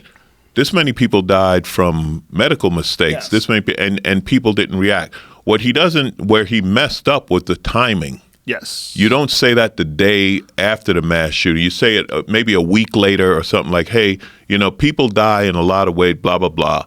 Now, what he's saying is, I didn't know that. I'm a scientist. I wasn't aware of the emotional impact. Thank you for telling me the emotional impact, and I'm sorry that I hurt people's feelings, which to me is totally legitimate, especially coming from who he is and what I would think the scientific mindset is. Now, there are some people that, exactly what you said. They decided you're a terrible person for saying this, so that apology isn't enough. There's nothing he could do. Right. But see, there's certain people, right? There's nothing you can do that's going to change their mind. You look at the Obama birth certificate, right? So even when the birth certificate came out, there's a certain percentage of the people that are still like, well, no, that's fake. Like there was no way he was ever going to be American to these people or what. There's a certain, you travel, like there's certain groups like you ain't gonna get them. Right. Their mind's made up and they're in their bubble. They're in their whatever it is, and they're surrounded by like-minded people. Like you said, like this is the disadvantage of the internet, right? The advantage of the internet is all of this information. The disadvantage is you find people who only think like you, and you only talk to them, and you build this bubble. Well, yeah. So there's a group of people, a percentage, I don't know however you want to describe it, that decided the moment he said that this is an unfeeling, horrible person, blah, blah, blah. I mean, I said, my thing with the mass shootings, I'm like, listen, we don't care. We say we care individually. Like, it's very sad for that family. It's to me, the worst part of a mass shooting is somebody went to Walmart that day. They didn't know it was going to be the last day of their life. They're never going to see their family again. Somebody went out to a club in Ohio. They didn't know they'd never come. That's the tragic part, and that is sad. But in the grand scheme of things, we don't do anything. We don't, we say it doesn't work before we even try it. Like, there's nothing we do that changes. Even after Vegas, when they said they were going to ban, what was it called, the bump stop or whatever it was, that thing that helped shoot faster. And then ultimately they didn't even ban that, So as a society, we say we care, but we don't, because we don't change anything. You got to change something. Nothing changes if nothing changes, right? Well, we're getting way off track here. But with Neil deGrasse Tyson, the outrage thing didn't outrage me. No, right? I it get didn't it. outrage you either, right? No, because he's a scientist. What he said is truth. Yeah. And data is true. And data is delivered without emotion. And why people were upset is because he delivered truth with no emotion. Right. And but he did. He said horrifically. I mean, he was talking about the tragedy. Yeah. The thing is that just people are looking to be upset. Oh, absolutely. Yeah, absolutely. People look for something to be mad about. Yeah. Or something to be outraged about. And that, you know what that takes away from? It takes away from real outrage. Yes. Right. Yeah. It diminishes it. If you're outraged every day, then okay, so what's really outrageous? Right. If I'm going to be upset, at a scientist for giving me scientific data, what do I want? Yeah, I guess the timing was the issue. The timing was the issue. It wasn't an issue with me. I mean, I get what he's doing. I'm not a moron. It's simple. He was just giving you all sorts of different horrific deaths that occur all throughout the country. And I think on that same weekend, there was some unprecedented number of people that were shot and killed in Chicago. Chicago is a fucking war zone. It's a war zone. Yeah, and the thing is, people say, well, what about the gun laws? And it's like, yeah, but all you got to do is go to Indiana. Like, you go 2 hours away, and you can get whatever you want. Just that's the thing. So driving a car to a gun show. As a city, Chicago's like, look, we're trying, but we can't. Right. What are we going to set up borders and check every car coming into Illinois? God damn! And then you'd have to go in every house. Exactly. I mean, it's not even so good you can't do that. Yeah, but his thing, I think it was a time, and I'm like you, that didn't offend me. I get what he was saying, and then it can't offend you. If you're a rational human, it can't offend you. You know what bothers me? When people pretend to be ignorant of something and they're not. How so? Well, when people like for example with this, like there are some people like, oh, we can use this to create some dislike against Neil deGrasse Tyson or whatever. It's generally politicians do it, right? When they say something and they're like, oh, I didn't know that was offensive or wrong. It's like, yes, you did, but your followers didn't. You see what I mean? Like, you can. Give me an example. I'm trying to think of an example. Okay, well, with the mass shootings, right? So the whole thing of saying that Trump's tweets had nothing to do with it. Yes, they did. Yes, now they didn't directly, but yeah, it did normalize. And this guy used the same language of the invasion, etc. So you can't say that it's completely unrelated. You know what I mean? You can't. And again, it's not saying direct, but you can't pretend there's no connection. Right. There's a direct connection because it's quotes. There are people who are intelligent enough to know that, but they'll say no. No, there's no, and it's like, yes, there is, and there is. Don't feign ignorance. That's what I mean. Right. Well, the guy in Dayton, the really fucked up one was that guy's an Elizabeth Warren supporter who actually wrote about gun control. I mean, he was just a horrific homicidal fucking psychopath. And listen, you have to have there has to be something wrong with you to do that. You're like, regardless of your political beliefs, there has to be something wrong with you, but you can be sparked or you can be egged on. Sure.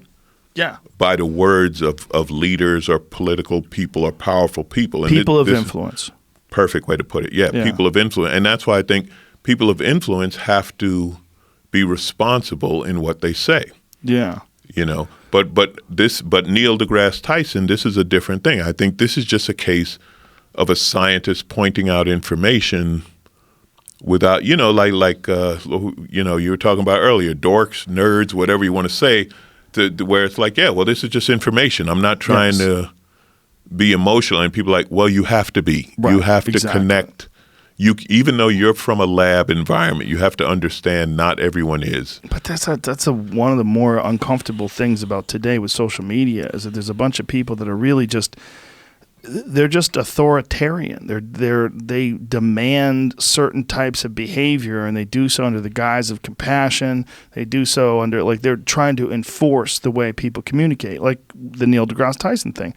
There's no indication whatsoever that he was minimizing the deaths, but people are pretending that he's doing so. Yeah, there are some people who believe he did, but there are a lot of people pretending to be offended. Pretending to be upset. They're finding a nice target. Right. Yeah. There's too many voices, Alonzo. Too many words. Too many people out there spewing. Again, that's as we spew, the positive and the negativity of the internet. Yeah, that's the exactly positive and the negative. The positive is everyone has a voice. The negative is everyone has a voice. Yeah. But there's no, and everyone's like, and the thing is the middle, the calmest voices, the reasonable voices are the least heard. Of course. Yeah. Well, that's Facebook, right? Facebook's algorithm favors outrage. So if you are on Facebook and you get upset about abortion, that's the kind of shit you're going to get in your feed. Right. If you get mad about climate change, there you go. You're going to get a lot of climate change talk. That's what's going to show up. And God damn, that makes people nuts. Again, and this is living in the bubble. You don't get to hear the other side. Yeah.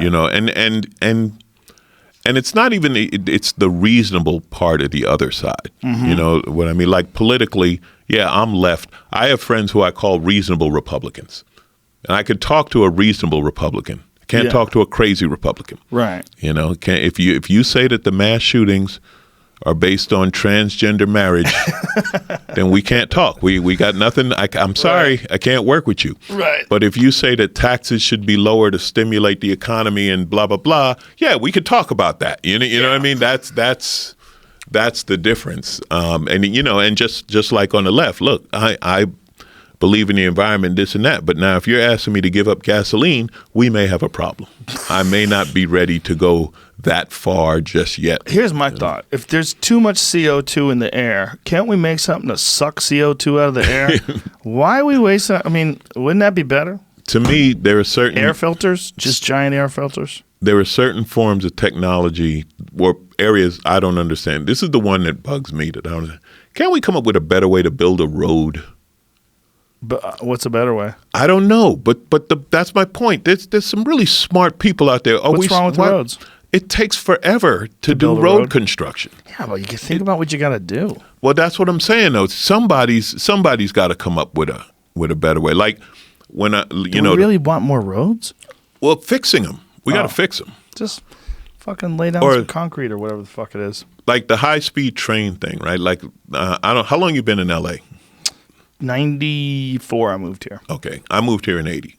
Damn. Yeah, right out of high school, I came here. Wow. So ever since I've been here, and ever since you've been here, they've been talking about a high-speed rail. Yes. From San Francisco to L.A. to Las Vegas, right? Isn't Elon Musk going to do that now, though? The Hyperloop? This is my point. Companies like Lockheed, Rockwell, Northrop, these aerospace companies have come up with, stealth aircraft, hypersonic aircraft. You can't tell me that if you went to Lockheed and said, listen, here's $10 billion. We need a train that'll go 200 miles an hour from San Francisco to L.A. that they couldn't do it. They absolutely, you know what I mean? They have the scientists and the technology. Like, we spend so much money on the wrong shit. Like, I get we need defense and this and that, but yeah, let's cut $20 billion to the side to figure out how to move people around more efficiently, because that's what these companies do. These are engineering and design companies. They come up with shit like this. So I've always said, why not just do that? Why not take some of this brain power and this engineering and development and use science for the masses? So now if you had that, think about if you could just go to the train station and get to Vegas in 2 hours or an hour and a half, how many people wouldn't drive if it was that easy? Flying to Vegas is a pain in the ass, right? You got to go to the airport, and then you got to go, you're spending an hour getting ready for a 40-minute flight. Right. But a train is so much easier if it existed. Yeah, if it existed. Why is it easier than a plane? Because you just get on and you go, and you can do things on the train. You ever like back east, going from D.C. to New York, I found it's easier to do it on a train. It's the same amount of time as going to the airport, flying, getting to your because cutting out the travel to and from, security, all that time. You just sit in the train and sit just in the read train. or You write. got Wi-Fi. You got it's easy. And you go from downtown to downtown. That's the other thing about trains. They don't go to airports, which are way out there. Downtown to downtown. Where do you travel by train? From, like I say, from downtown D.C. to Penn Station. You're like an old-timey person. No, there's an express train. I found this out from people who do it. They were like, yeah, that's the best way. How long is the ride? 3.5 hours. Oh, that's not bad. Yeah. But yeah, if it's better than driving. Mm-hmm. Yeah. And it probably goes just as fast as a car. Probably not any faster than a car. No fast. But if we had a high-speed train that could travel at, 200 miles an hour, whatever, 180, whatever those bullet trains travel at. I was just in Italy. We took the train over the countryside. It was beautiful. It was fun. Mm-hmm. Not bad. You're just sitting down, relaxing. They come by, get a Diet Coke. It's a different, different form of travel. Again, not the most efficient, but comfortable. And why do they easy. disturb me so much, though, when they crash? When those motherfuckers derail, there's something about them like, yikes. Yeah, because that's a lot of energy. And there's no seatbelts. No. So everybody just goes flying. Yeah. You just, Why don't they put fucking seatbelts on trains? Who's going to wear them? I would wear them. I guess. Why is that funny? There's not really an abrupt stop very sure often. there is. If somebody lays a log on the road. That's the problem is when someone fucks up. Yeah. There's a very abrupt stop. Right. Well, that's true of, that's true of your car. Yeah, but you wear a seatbelt in your car. Yeah. Hopefully. There's still people who don't, which blows my mind. Well, how about you? You're on a motorcycle. Yeah. No, they talk about how crazy we are. I've got an explosive fluid between my legs above a hot engine, and my only airbag are my knees. And you're It's insane, Joe. But going in between cars, dude. But it's easy to park. Yes. You don't drive a car at all, right? Oh yeah, I drive. You do? But when I drive, like yesterday, I was driving around. What kind of car you got? Right now, I got a truck. I got a Raptor.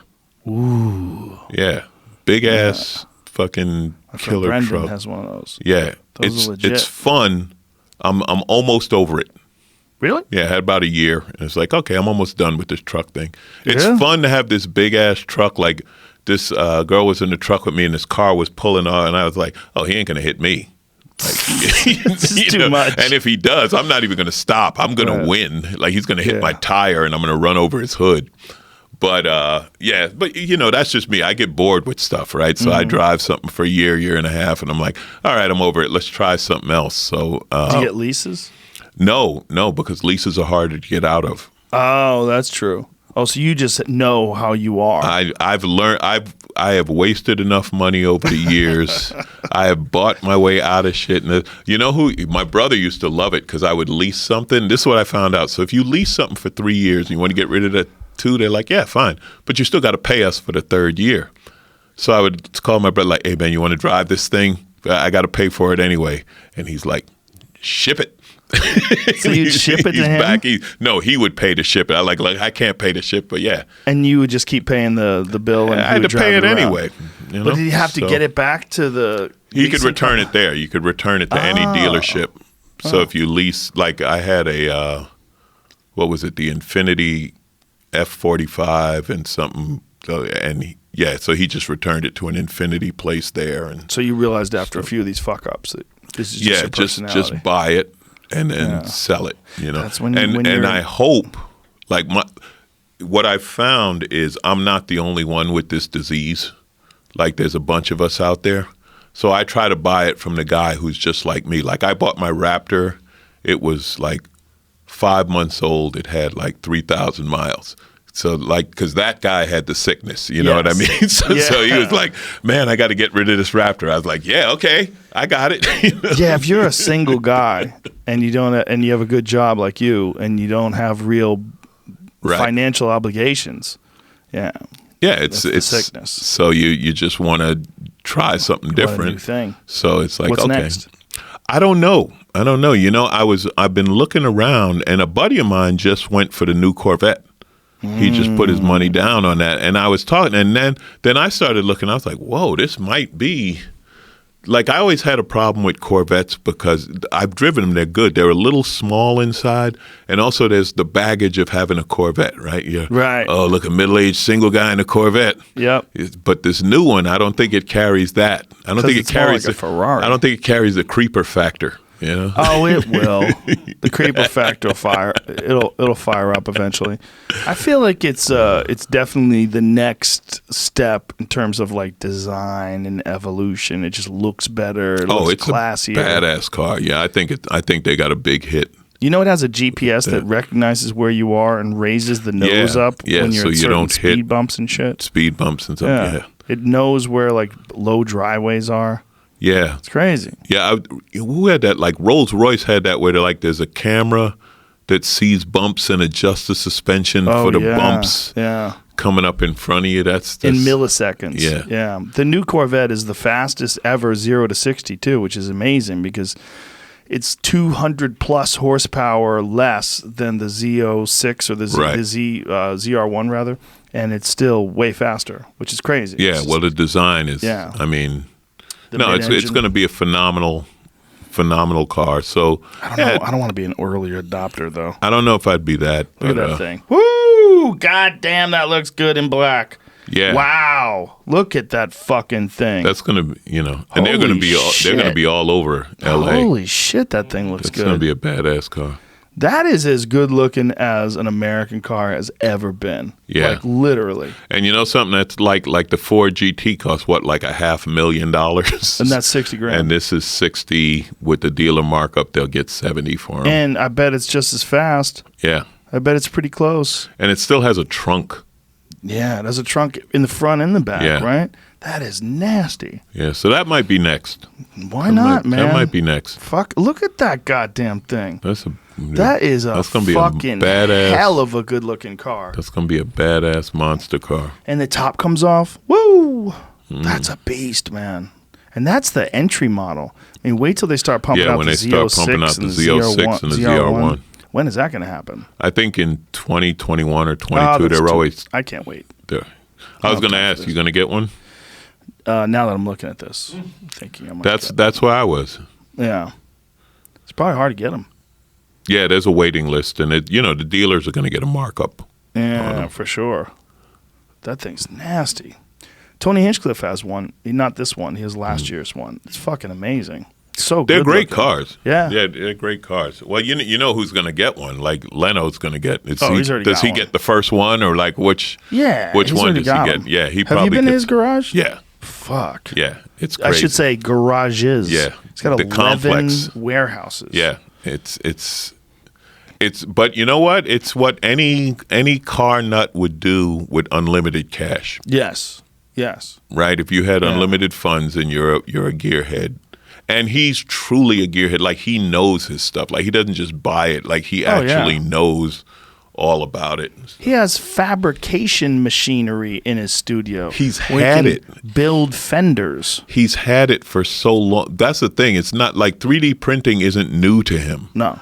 I remember he has this jet-powered car, and the wheels, he was telling me about the wheels, and he said, he showed me, the brake dust won't stick to them. Like, you know how that you get that black dust?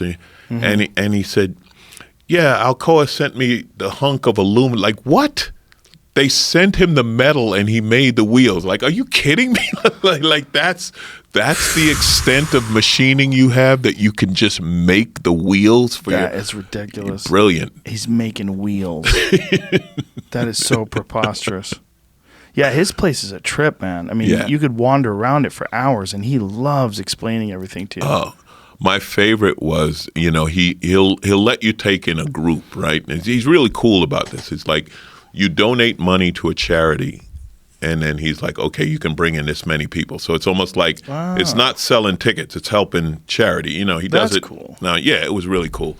So he had this guy, and the guy passed away. I can't remember his name. I want to say it was Jimmy something, but this was a guy who would give tours. So he's walking around, and he's like, this is this. What is it? When did we get this one? He's like, what the hell is this? So he's probably always picking shit up, right? Yeah, it was the guy was like, where did this come from? What is it? What happens when Jay Leno dies? The only thing I can think is they make it a museum.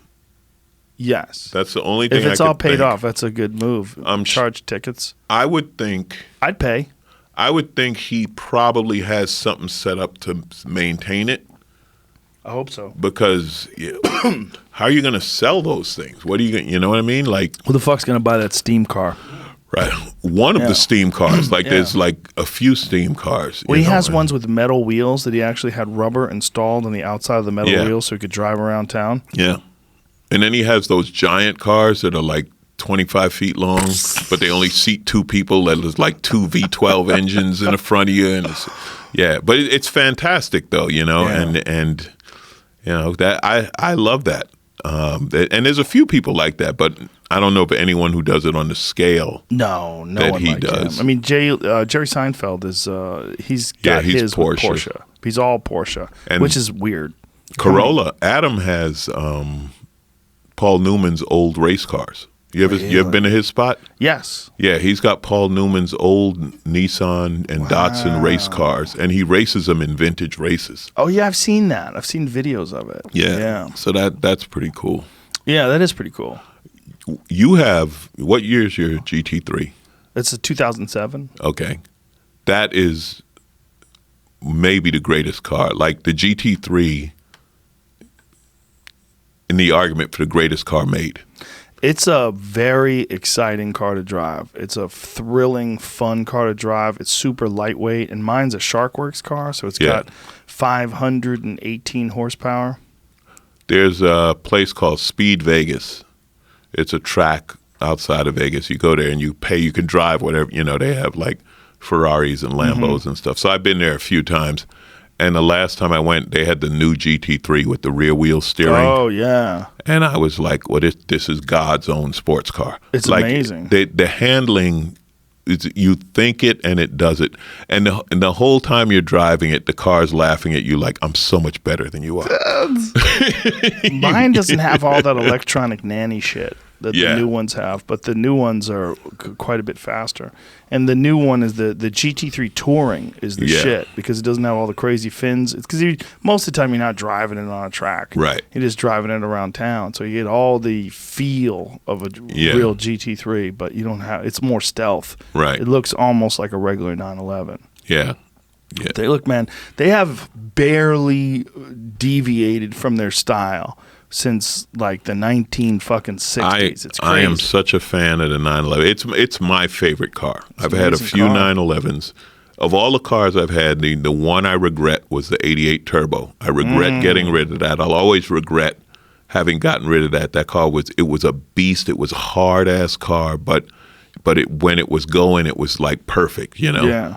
And those cars, they're so tail happy. Yeah. Oh yeah. Yeah. It was trying to kill you all the time. The car was literally like, if you get scared and let off the gas, I'm going to kill you. And that boost would kick in. Woo! You know what I liked about it? It was motorcycle fast. Yeah. It was this crazy motorcycle kind of like just high RPM, and then the boost would kick in and the rear end would snap and you'd just be flying. Yikes. Like you better be pointed in the right direction. Yeah. You know? Have you driven a Tesla yet? Yes. You driven the fast one, the P100D? No, I haven't driven that one. I've driven I guess it's the regular P1. I drove one with ludicrous mode though, so I did. Okay, maybe that is a P100D. Did get to experience that. It's the fastest thing I've ever driven in my life. Yeah, that's 0 to 60 in like 2.2 or 2.4. Yeah. And then the Roadster that's going to come out, that's 1.9. Yeah. You know, that was like when motorcycles went crazy with I mean, now they're bikes with over 200 horsepower, but when they first came out That's with insane. Like the Hayabusas and stuff like that, I had a friend who was a dealer, and he said, you know, you're going to be able to buy the rear half of these. Because he said, like people just going to open the throttle and crash into shit. You know, he's like, it's like, yeah, you can get the clean back half of a Hayabusa or an R1. When you sell a kid a Hayabusa, what percentage of those kids wind up crippled or dead? Not a high percentage, honestly. One out of 100? Maybe. That's a lot. But I don't even know if it's that high because... Imagine if you told jokes and 1 out of 100 people in the crowd's heads exploded. Yeah. Well, you haven't been to my show. I really do that, Joe. I get so deep and cerebral, then I throw in a dick joke at Boom! No, you know, the thing about, motorcycling is dangerous, but more people die on Harleys and cruisers. You sound like Neil deGrasse Tyson right now. No, I'm going to tell you the reason why is because they're the ones who they only ride once in a while, and they go to a bar. Right, and they hang out in the afternoon drinking, and then they get on their Harley and go home. They don't wear a helmet, and they crash and they die. Right. That happens more often than a kid racing around because, you know, he's a kid, he's got quicker reflexes, and then the real sport bike guys are wearing the right protective equipment because it's part of the culture. But unfortunately, it happens. I was just at a motorcycle event last week. I was doing a show, and they do these rides, and one of the guys died during the event, and it was really sad.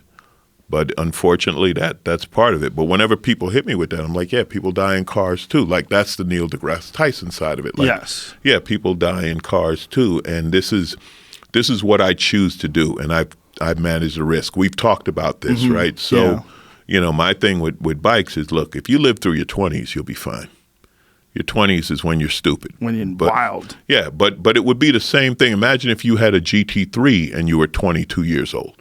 I had some ridiculously fast cars when I was in my 20s. I always spent all my money on fast cars. Yeah, and the odds are against you on that too, because you do stupid shit. And you also don't know how to handle them correctly. You don't know the limitations. You don't know how to turn or stop. Well, you don't know when to turn or stop. Yeah, and you're like, oh, that was too late. Yeah. When you feel the tires break and you're still going straight, you're like, oops. Yeah. Or you don't know the road you're on. Like you've never been on this road before, and you suddenly learn what decreasing radius means. Yes. It's just amazing how fast bikes are, and now they're making electric bikes that don't have any shifting, which is very interesting to me. Harley has a new bike now. Yeah, Harley's got an electric bike, the live wire. With that? No, I haven't. I've ridden an electric bike, but I haven't ridden Harleys. They're supposed to be stupid fast. They all are. It's all just numbers. It's just like cars, right? Like how many cars now have a top speed of 150, 180? Most of them. Whatever. But it's just a number because you're not going to get there, right? So it just becomes that. Even the 0 to 60, with the Tesla you could do it because you just step on the gas or step on the accelerator and do it. But most cars, it can go that quick, but you can't because you're not that good a driver, right? So and it's the same thing with bikes. So bikes can be super quick, but you're not skilled enough to do it. Like we laugh about it all the time. That's it right there? Yeah, that's the Harley. Woo, look at that thing. What is that crazy shit between your legs? Is that the batteries? Yeah. Wow. Yeah, that's the batteries because the What motor's kind of small. What a fucking beautiful bike. Yeah. What kind of range you think these things have? The one I rode had like a 80 mile. I have no idea what the 80 Harley. miles. That's Yeah. not enough. Well, it can't carry big batteries like a car. Right. I have no idea what the range on Harley's 110 mile range. Yeah. Huh. Interesting. City dwelling consumer who travels in traffic frequently. 110 mile range is realistic. Okay, so cut that down because Yeah, make it 70. because you're going Yeah. to be opening it up every chance you Live get. Wires batteries will recharge from 0 to 80% in 40 minutes. That's pretty good. That's Using a amazing. stage 3 supercharger connection. That's another thing with electric cars and electric bikes. They're going to have to standardize this charging. Yeah. You know, because it's like, okay, so Tesla uses one charger, then like Audi uses a different one. Now Harley's going to like, you're going to have to come up with some one size fits all so that you plug, can just plug your car in and charge it. You can't have each company having their own Well, you system. have universal ones at the airport. And the airport, I plugged my car into the airport this past weekend. Yeah. And it's the first time I've ever done it. I was like, ooh, I found a spot. Electric. And you have just a little adapter you put on their universal one. Post it Okay. in, and it plugs into the Tesla. Okay, well, that's Charged easy. So yeah. I charged while I was gone. I got there, full charge. that'll work then. Yeah. Yeah, because that's what I was thinking because I heard like Porsche's developing a network of chargers, which I imagine Porsche and Audi are going to use the same one. Yeah, right. If you have a But- Tesla supercharger, can you plug a Porsche into it? I don't think so. That's stupid. Yeah, they're going to have to figure that out. Yeah, that's weird. What are they going to be like Apple? You know, you can only use Right. a lightning cable. You can't use USB-C. I'm an Apple guy, but I'm gonna tell you where Apple. This is where I drew the line. So, I got the iPad, right, and then I got an iPad Mini, and then I wanted to get the pencil. Do you know there's a separate pencil for the mini iPad, the regular iPad? I was like, no. Is it really? Yeah, Why? exactly. I was like, are you kidding? So you want me to spend $99 for each one of these pencils and then figure out which one is which, right? Then I can't. What if I accidentally have the wrong? It was ridiculous. It's like, Well, they come do on. way worse than that. There's a website that I follow. There's a YouTube channel, rather, that I follow. It's a guy who repairs computers. And he was talking about how Apple goes out of their way to make things so that they can't be repaired. From developing proprietary screws that other people don't have a screwdriver for, to literally having motherboards where you cannot replace a piece. Yeah. It's not possible. So if this piece goes bad, they have to replace the entire motherboard. And he's like, that is so irresponsible. Yeah. And he's like, the only reason why this exists is because people allow Apple to do it. He's like, any other company, whether it's IBM or Lenovo or fucking Dell, when you buy a laptop from them, there's all these parts. You could bring it into a place. They can replace this and replace that, and here's the chip, and here's the that, and it's easy. But with Apple, they make it so it's difficult well, they for made it so third-party it's consumers. only Apple. Yeah, like well, third-party people right? can't They don't repair want them. anyone messing with It's it. fucking gross, man. Yeah. It's gross, And then the Lightning C, the C cable, the Lightning bolt thing versus USB-C. Lightning bolt's not as good. It's not as good. Right. The bandwidth's not as fast. Doesn't transfer data or And power as quickly. That's another thing. The cable thing is Yeah. something like every time you get a new gadget, you got another cable. Yeah, if they just went And with then USB-C. USB. They could- Let's make that's the everything standard. USB-C. Every Android phone, every Right. fucking one of them uses USB-C. Yeah, because the fact that you have to carry a different cable, and then you're Yes. like, does this fit that? And then it's a pain in the ass. The only thing that Apple has going for it is privacy in terms of phones. They are way better with their privacy. But because of that privacy and protecting your privacy, that's also why Apple Maps suck. Like Apple Maps Yeah. is not nearly as good as Google Maps No. because Google Maps is following you to the bathroom. And they're sending all that shit to Cupertino or wherever the hell they are. They get all the data, all of it, Yeah. everything from Waze, from this, from that. That's also why it works so well, But their text messages and all the different things is not as secure as iMessage. iMessage is all scrambled and encrypted and. And the other thing with Apple is, for someone who's not a techie or whatever, it's integration, the seamless integration Sure. between the Apple products. Oh, including your if you have iTV, what is it? Apple TV? Yeah. If you have Apple TV, you can like type shit up in your phone. Your phone syncs up Right, to your Apple phone TV. syncs to your TV, and and you it's use your your remote. phone as a keyboard. Yeah, it's your remote. Yeah. And you don't have to know how to do it. Like it Right. it says, "Oh, I'm talking to blah blah." Like you put the password in on your phone, then you open up your iPad, and it gets the password from the phone, and it's already connected Yes. to Yeah. whatever network and stuff like that. Androids are getting better at that, though. They're getting closer and closer to filling the gap. I mean, the new Samsung phones are as good, if not better, than anything Apple's ever put out. Yeah. The thing is, are you in the Apple ecosystem? That's all it is. Yeah. Which one is your normal? Yes. Which one are you used to? Ian And- has a hilarious bit about it. He has a hilarious bit about being both vegan and Android. And that it's like the most a person could ever get discriminated against. It's fucking hilarious. It's really funny. That's The other thing is too the little dots. Like if I send you a text message, Yeah, you're replying, and you start replying, and I see the dot, and then it stops. Yeah. It's like, what's going on? What happened? You just ghosted me. You just What blew happened? me off. But you were gonna reply, and then you're like, And you fuck changed your that, dude. mind. But like with the green message, if it's an Android, you don't know when it's coming. You don't know if that guy got that message. Part of me likes that better. Like, I don't necessarily want you to know I read your message. And they used to give It read sucks receipts. when they know you read it, Yeah. because now they know you're intentionally Yep. not answering me. Yeah, well, that's those little dot. Yeah. Those little dot are ratting you out. Yeah. That's what Ian says. And he's Oh, like, and I it- don't need everyone to know that I read your message. Man, that dude is so funny. He's hilarious. And Ian's I'm so hilarious. happy he finally has a Comedy Central special. Yeah. Finally. Yeah, you talk about overdue. He's so good. You Yeah. know who's next? Owen Smith. Yeah.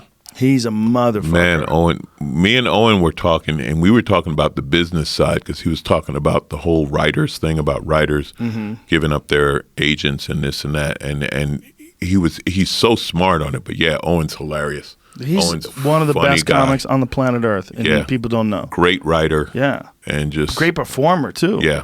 He's so funny, man. I've been working with him a lot lately. Oh, yeah? Yeah, man. We do Yeah. a lot of gigs together, especially like at the Improv in the store. He's as good as anybody. Yeah, Yeah. definitely. And people don't know. Definitely. Hey, listen, the last thing I need is people publicizing another tall black comic. Owen Smith, who? Well, No, we're publicizing you, too. Finally, you got an Amazon appreciate special. it. No, it's great, but that is funny that there's a kid named Andre Leclerc out of New York. Funny guy. He did New Faces last year, and my manager signed him, and I was like, you know, it's over when your manager signs a younger, better-looking version of you. Like, that's the last thing I needed. But he's a funny kid. But and, there's not a good benefit to being good looking in comedy. no. There is if you want to do sitcoms, but they don't Yeah, I really was gonna exist say anymore. if you want to get into the movies and do like a rom-com thing. But I think, sitcoms, like that was what Montreal was all about. Yeah, it Montreal used to was be. all about you got a development deal and you did sitcoms. Yeah. Now now it's streaming services and movies.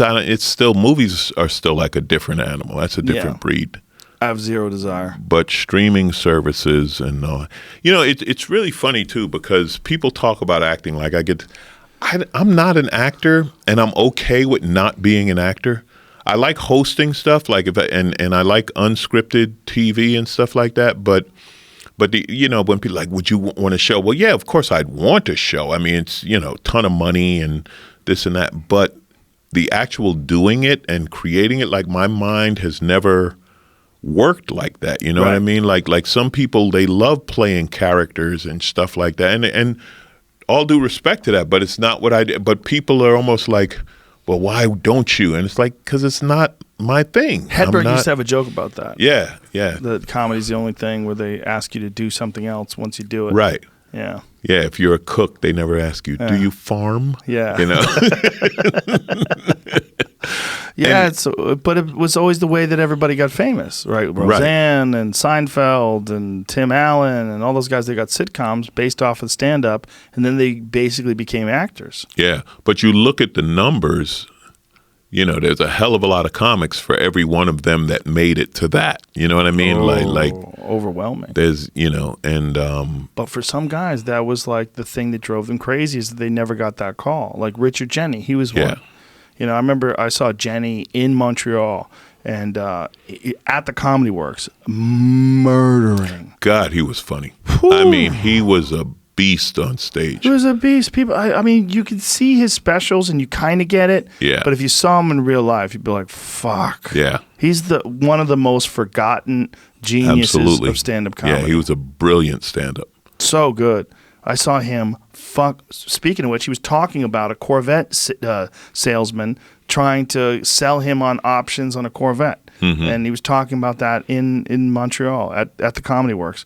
And I remember sitting in the back of the room, and I remember knowing that he was bummed out because he couldn't get a sitcom. He had that one, Platypus Man. And then he was in The Mask. And Platypus Man, the HBO special, was one of the great 1 hours you'll ever see. Ever. Like, if you can find it, it's one of the great 1 hours of comedy. He was a monster. But he was one of those guys that really wanted a special. Or, really wanted a television show. Really wanted a show. Wanted to be validated. You know who I never understood, never got a show? I mean, he's had shows, but didn't have a sitcom? Dom Herrera. Oh, yeah. Because he's such a natural character. Well, he was on a sitcom with Damon for a while, right? I think for like half a season. Mm-hmm. And he had the sports show on Comedy Central. Right. That was funny. The football show. But it just seems like he's such a natural character just being Dom, like, Nobody gives a fuck less than Dom Herrera. God, that's true. Dom Herrera, this is what he said to me.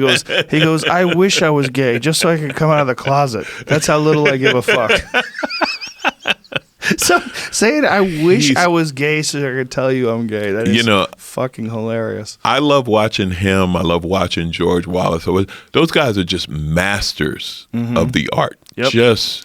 Just go on stage and just kill it effortlessly. Because it seems like George Wallace is back in Vegas. Is that correct? He went back last year. Tried to do the road for a bit. And he's like, No, I think it was one of those. I think they made him an offer he couldn't refuse. I think it was one of those deals. Well, he's got that great following in Vegas. Yeah. I mean, it was things that people would go when they were on vacation in Vegas. They would go to see George Wallace. Go to see George, absolutely. Yeah. There was like, Rita Rudner had that. Carrot Top had that. There's not a whole lot of residents in Vegas these days. Not anymore. Not not on that level where you're aware of it. Like Carrot Top will always be there. But it's a tricky one because if you commit to that, you give up all that the road momentum. You got to be able to market it. I mean, that's where George was brilliant. George figured out just what you said for people to go home and tell their friends, "Hey, when you go to Vegas, you got to see George Wallace." Right. Like he figured that out, and I don't think it translates on the road anymore. No, you got to. I mean, again, you have to figure out how to build that, and it takes time to build. It doesn't build right away. Right. So you got to be working with a place or working with a producer or somebody who's like, yeah, we're going to spend a year building you as a destination show. And you have to be willing to live in Vegas. Yeah. Because there's something about that. It's like you're just in some weird purgatory. If you can handle it, it's okay. But if you got a vice, if you have any vice, Vegas is going to find it and destroy you with it. You know, whether it's gambling or pussy or. I just worked with Mal. Mal had this great joke over in Vegas. He said, "Vegas is the only city you can watch someone become homeless." Yeah, you could watch them at the tables. Yeah, the night they become homeless. You just watch them. Yeah, like your whole life is falling apart right now. Yeah, I know, but this next role, they will let you mortgage your fucking house. Absolutely. They're like, yeah, go ahead. What do you want to do? On a roll of a dice or a hand of cards? What do you want to do? They don't care. Vegas is the only gig where they will pay you in advance. Yes. Pay you the first night. Yeah. Go ahead. Want it? Here's some money. Want it? Here You'll you be go. Here tomorrow. Thanks. We'll get that back from you. Though? If you win too much, they stop you from coming back. Mm-hmm. Like Dana White from the UFC. Yeah. He gets banned because he's really good at blackjack. Mm-hmm. So he'll win like $1 million in a night, and they ban him from casinos. Because they know who he is. But they ban him because he's winning. Yeah. Like, what is this fucking, what, you only play if you win, you piece of shit? It's their game. But that's ridiculous. Their house. But that's a ridiculous rule. I know. They should have to go under. They should. But they all, it's like their rules, and they're all in it together. But that seems like rejecting service. I mean, it just seems like they shouldn't be able to do that. And then what's the sign you always see? We reserve the right to Yes. refuse service to anyone. Yeah. Right? So Where do you work when you do Vegas? I do Brad Garrett's at the MGM. That's a great spot. I love that room. And I just did Kimmel's new club. I heard that's a great At spot the Link. too. Beautiful How is club. it? Is that the Rio? No, it's at the Link. It's where that big Ferris wheel is. Ah. They open like that midway strip. It's on there. Doesn't someone have something at the Rio too? Isn't that a new one? Yeah, the cellar. Oh, opened that's at the Rio? Yeah, the cellar's at the Rio. I heard haven't that's done great that. too. I heard that's Haven't great done too.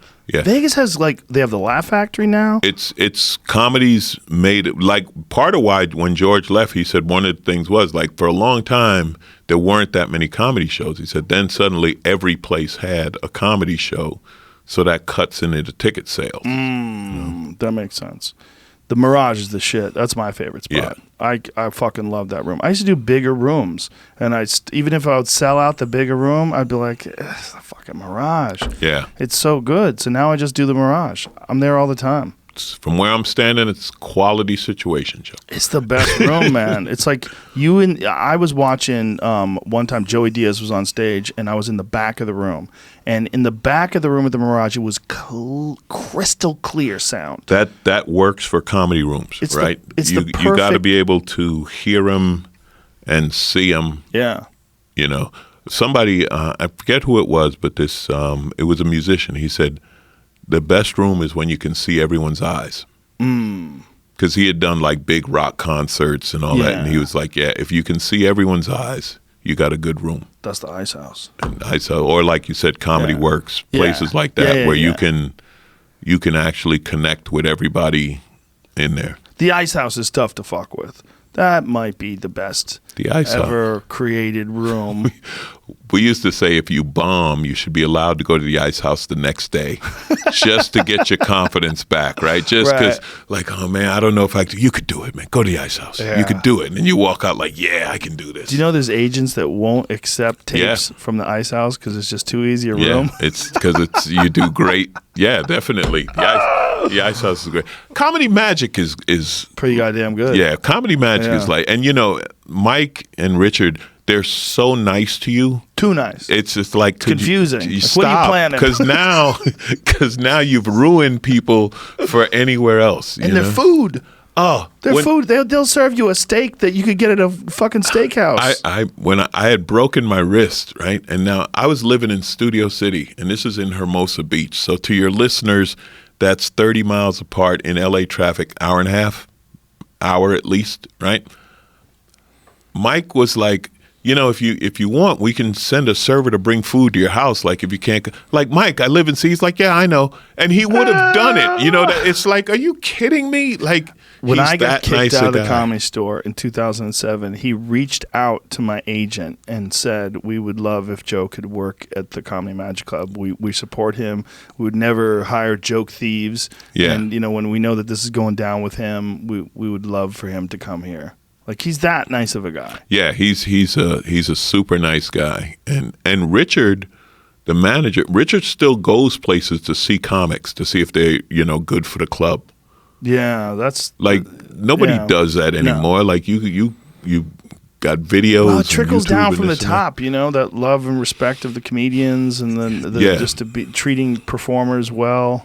Yeah. And that's why all the old pros still work there. That's why Ray Romano and all Yep. that. Like they Yep. still go there. Leno's still there every Sunday because it's like He still goes every Sunday. every Sunday. That is crazy because I Every know he's Sunday. kind of stopped for a while when he was not doing the Tonight Show anymore. Yeah, he took a break, but yeah, he's still pretty regular there on Sundays. I haven't not seen him on stage do stand up ever. I have. I've only seen him on television. As a matter of fact, we did a benefit together last year, and it was fun watching him work, like as the comic, because he was doing bits and all that, but he'll still tell a joke, but like he's a really good joke teller. So he'll tell just a regular joke, but it's hilarious because it's so good. And then in Montreal, I just did a gala, and Howie Mandel hosted. And it was so much fun watching Howie be a comic again. Like Howie was doing he was cracking on the crowd like during the commercials, like what during the breaks. He was just, and I was like, man, you could see that he was having fun being a comic, not being a TV guy, not being the AGT guy. I'm just being a stand-up comic. And look, that AGT gig is a great gig. I'm sure he gets paid a lot of money. But if you go back and listen to Howie Mandel in the 80s and the 90s when he was just doing stand-up, he was fucking brilliant. Yeah. Man. He was brilliant. A lot of those guys, and women, those comics, people don't realize how great a comic they had to be to get that job. Right. They're like, he just does that. It's like, Arsenio is like that. Like, I've seen people who see Arsenio do stand-up, and it's like, well, yeah, there was a reason he got the show. They didn't just say, hey, man, that's a funny name. Like, Arsenio's a beast when he does stand-up. Jay Leno's one of the weirdest cases, right? Because he doesn't have a body of work. Well, because he never recorded it. He said he would never record it because then you sell it, then you can't do it anymore. Yeah. And they said, so he would just... But yet he wrote jokes every week for The Tonight Show. Like, hey, Jay, put your shit out there, buddy. Yeah. I mean, people don't know. But then again, what did he lose? You know what I mean? It's like he certainly didn't need the money. Right. I don't think Jay's ever like, man, I should have sold merch. No, but it's a matter of people knowing how good he is, I would think. Yeah. I would think that people would want to know how good he was. I guess he's comfortable where he's at, you know? And people do, well, and also, if you do go see him live, that is great that you get to see him and you get to enjoy it. Nobody wears a jean shirt unless they're comfortable. You got to be. You have to be. You're not wear it every day. There's no goddamn you got a uniform. Yeah, he does have kind of a uniform. Listen, Alonzo, I got to wrap this up. All right. You got an Amazon special. It's out. What's the day it's out? August 23rd. So heavy lightweight. Today's the 6th. Let me know. We'll tweet it. We'll let everybody know. Absolutely. And heavy lightweight on Amazon Prime. Amazon Prime. Stream it on your phone. You can get it on everything. You get it on the Amazon everything. App. You know something? You go to Whole Foods and just watch it. Really? No, I'm kidding. But Probably what the hell? He owns it, right? Yeah, he owns it. All right. No. Well, thanks for coming in, brother. I appreciate it. Man, thank you, Joe. Fear Not, the new podcast, that's out there too. Man, I love you, honestly. I love you too. This is so great. Thank you. And again, thanks for the love you give me even when I'm not here. Anytime, man. You know I love you. And we're working tonight. Yes. Yeah, improv tonight. Improv tonight. Bye.